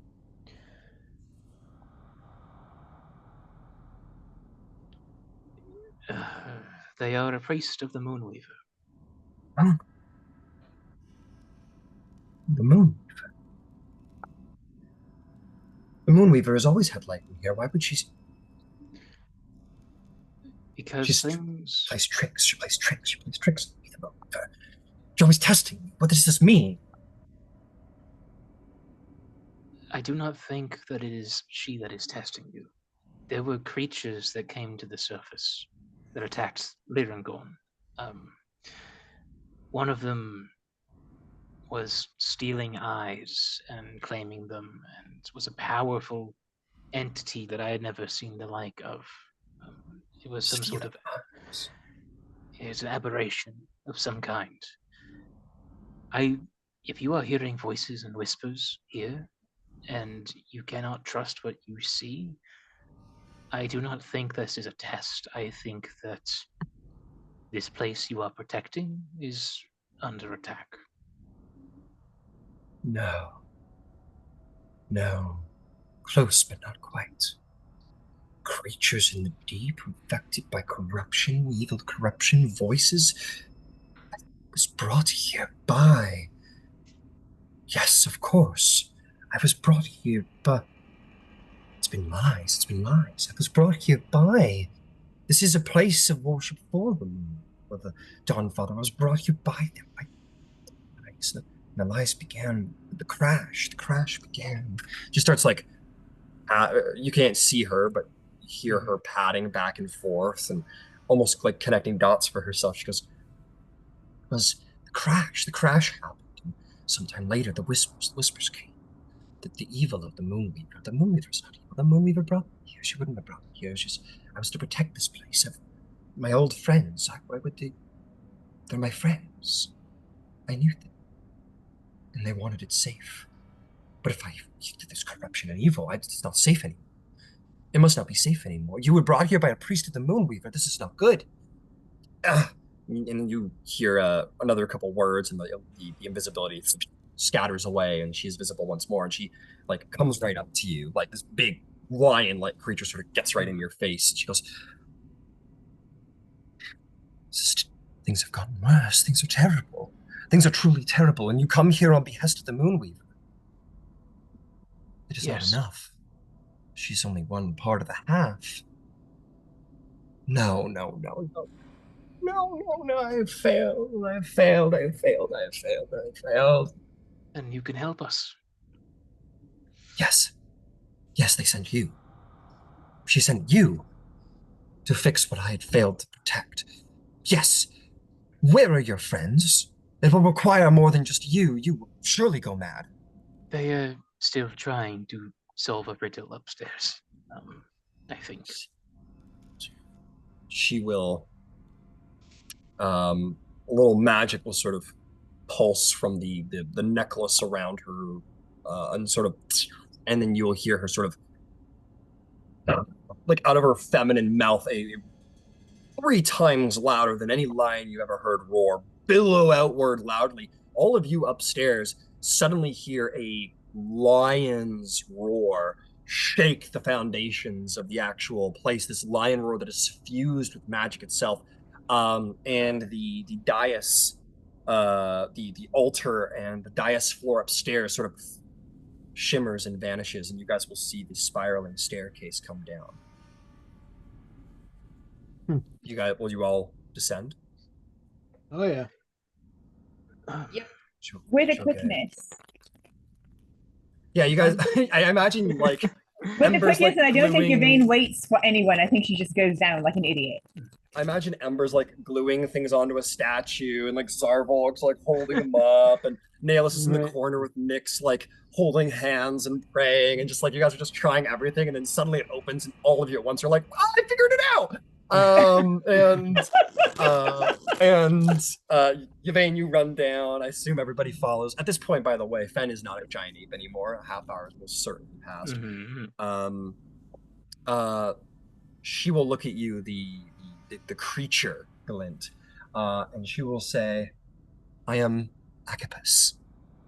the Sphinx meant to guard this place from...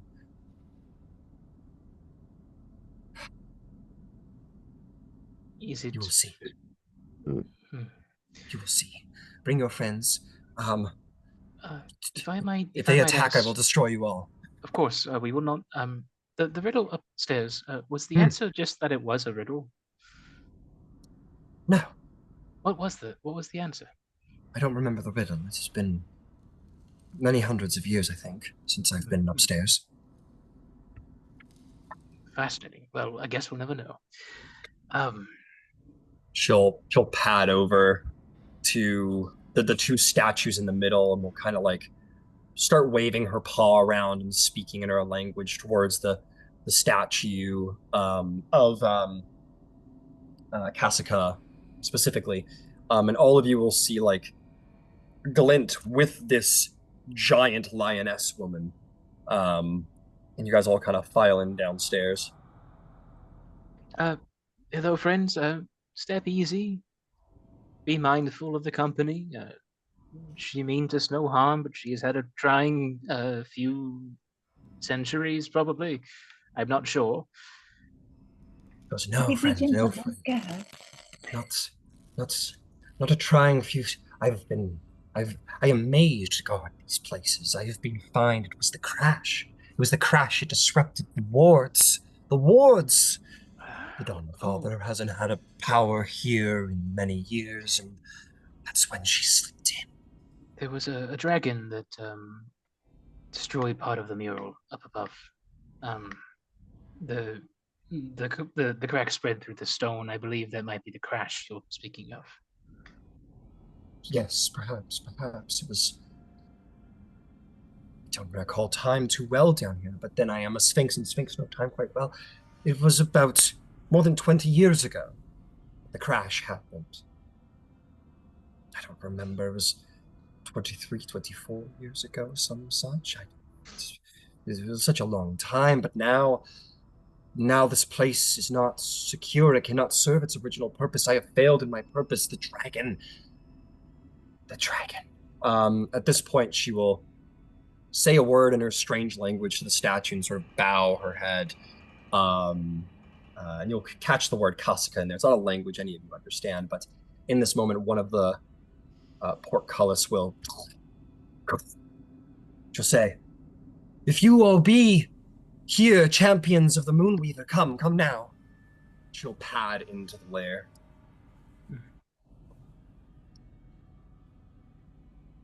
Did y'all sort out the riddle? Oh no. But we almost got certificate class together. Oh, delightful. It's come along. I think things are not well here. Who's your friend? What's that?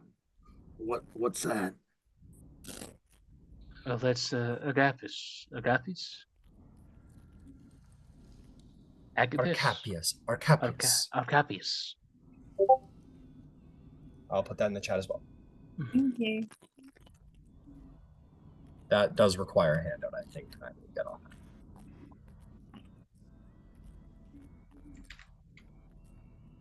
on. She turns and says, no, things are not well at all. Things are not well at all. You must take it. You must take it, and you must flee. You must flee to somewhere safe. Somewhere safe to keep it. Someone smart. Someone who knows of these things. How to seal it away forever. It has been here for centuries, but it must not be here any longer, as this place is not safe. It has failed in its purpose. It must be abandoned. Abandoned forever, and I must return to the gods in failure. At this point, you guys come to a section deeper within. You see not the heroes any longer, but two sort of undescript, one holding a bowl of blue flame, the other a bowl of no flame. And deeper within, you see, with large statues right and left of the two heroes each, you see two final sarcophagi. You expect these two saints lie within, perhaps. There is also a gated area behind the Sphinx, and a final door here, and says, I cannot go in. I have clearly let it do its evils to me. I cannot go in. But you must go in. And you must take it. And you must go. You must go. Question out of character. Yeah. We all have one favor from Bahamut. Right. If would Glint be able to call on that to help ease whatever's happening with the Sphinx? You could certainly try. May I place a hand on you for a moment? I will not touch your eyes. I will do nothing else of the sort. Yeah, yes, but only you. If you must, and she'll sort of like raise a paw to you. Yeah, Glint will like kind of do the dog giving a handshake, but it's in reverse given the size differential motion. Yeah. I'm saying prayers to a lot of strange people today. Hello, Bahamut. This is Glint. I wasn't really sure what I was going to ask you at any point going forward. So I think this is as good a time as any to ask for help now. This creature has been trying to help the prime deities and guard a place of those dear to her,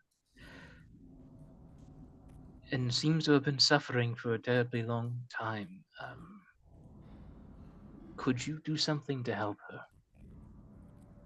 You spend your boon, your favor with Bahamut, and you feel a presence in this moment that the Platinum Dragon, the god of protection, lends some power down through you and into the Sphinx, and you see the black veins begin to slowly reside and then re-strengthen back up into her eyes, sort of uncertain. She kind of and you call on the power of Bahamut, but something seems to hold more sway here than him. She kind of like stumbles around. She goes, no, the place is this. You must go away. You must go away. You must go. She starts like sort of whispering to herself, and then kind of sort of like, go into the room. Take it and leave. Take it and go far. Do not let it fall into the hands of the enemies. Do not do it. Go. Boys, if you get too loud and convince me once more that she's my enemy, and she sort of manically begins to sort of complain to herself again. Oh, we will. And Glint's just going to let out a long, heavy breath and head through the opening to kind of go deeper into whatever is awaiting us here.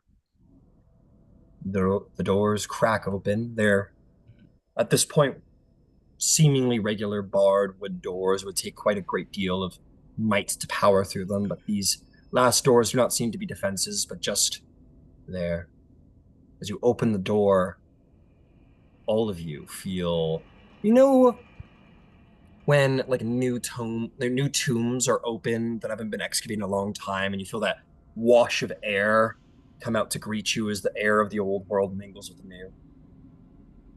Mm-hmm. That does happen, but it's a foul air. There's an air that smells of the deep dark. You were on the Underdark for a little while, and there's something foul in the air as it comes out and washes past all of you. Something is amiss. All of you sort of perhaps gather around behind Glint to look into the room and what could possibly be here, what could possibly be worth all of the trouble. You walk in, Glint, and you see that there is a single chest. That chest is wrapped in chains. It is like some kind of black metal chest engraved with steel, silver, something. Some black metal chest that is wrapped in chains and bound here. You approach it. What is your alignment? Let me double check. It's been a minute. I believe you're good, right? Yes, for sure. That's all I need. Mhm. As you approach it, perhaps even reach out for it, the chains snap and unfurl off of the chest, and the lock, this sort of like silvery, mithrily perhaps lock, sort of unlocks itself and falls to the floor, and you have but to open the chest to see its contents within. Yeah. Glint's also gonna take that padlock, but we'll, I think, first crack open the chest and Okay. see what's You may add one lock to your inventory. You may mark down it's made of precious metal. All right. Scavenger. It's the Like, kings of oh, craftsmanship. big, Oh, this don't is- mind this- if I do. This is the ultimate, like, you see a spooky man in the corner and there's like a tavern wench, and everyone's like, oh, the tavern wench.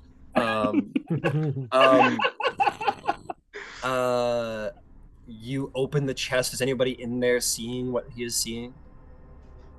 Presumably. Okay. Yvaine is. Yeah, I mean, I suppose I am. Yeah. All right. We'll assume the party is there, sort of peeking over Glint's shoulder, sort of, careful, SpongeBob. Glint, you open it, and the first thing is there's movement inside of the chest. Sort of moving away. Some kind of insectoid creatures moving away, and you see that there is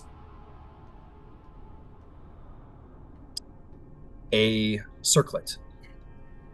It is a black circlet with large barbs hanging off the side and rubies like many eyes gathered around the edges, and cobwebs sort of almost growing off the edges of the circlet. I am going to post. It is also the exact crown that was worn by the evil elf outside on the mural. It is a circlet of gnarled onyx, black barbs, sort of bearing out of the side. The twisted circlet bears these red things and large points at the bottom that almost seem like mandibles. I'm going to post a picture of what you now bear. Ooh, I just gotta be very careful about. I'm gonna take away some info real quick before I do. Yeah, just hide all the curses. It's fine. Yeah, hide all the curses. I'm gonna post a picture of it in.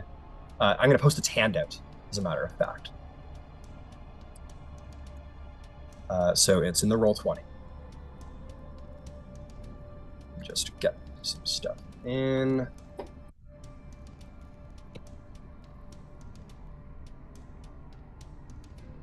Okay.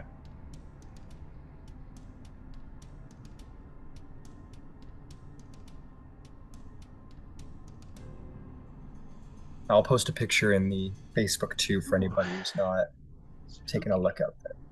Oh yeah.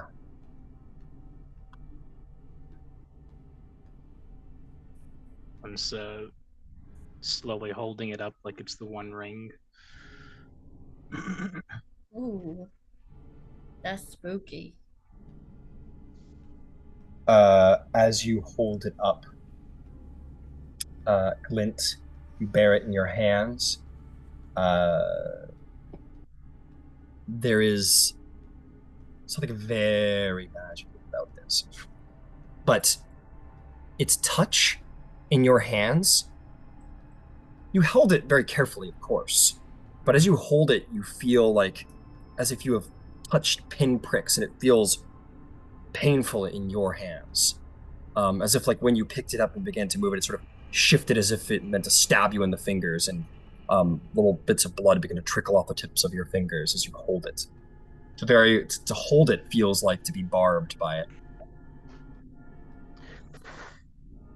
Ooh. It almost retracts away from your touch. Gives me a terrible case of the Greeblies.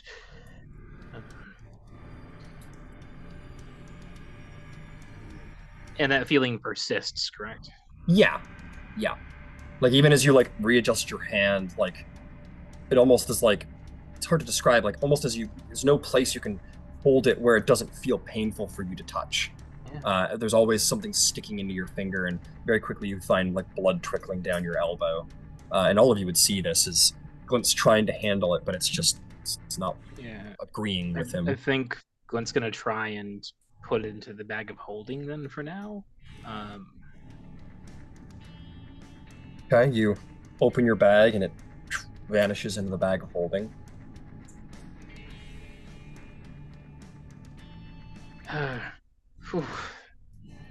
Sorry, she wanted us to take this and go. I think whatever this is, it was bound here for a long time, and then it wasn't. You need to get it someplace safe. Mm-hmm. If That's where there's we'll end the session. Yeah. Ooh, spooky.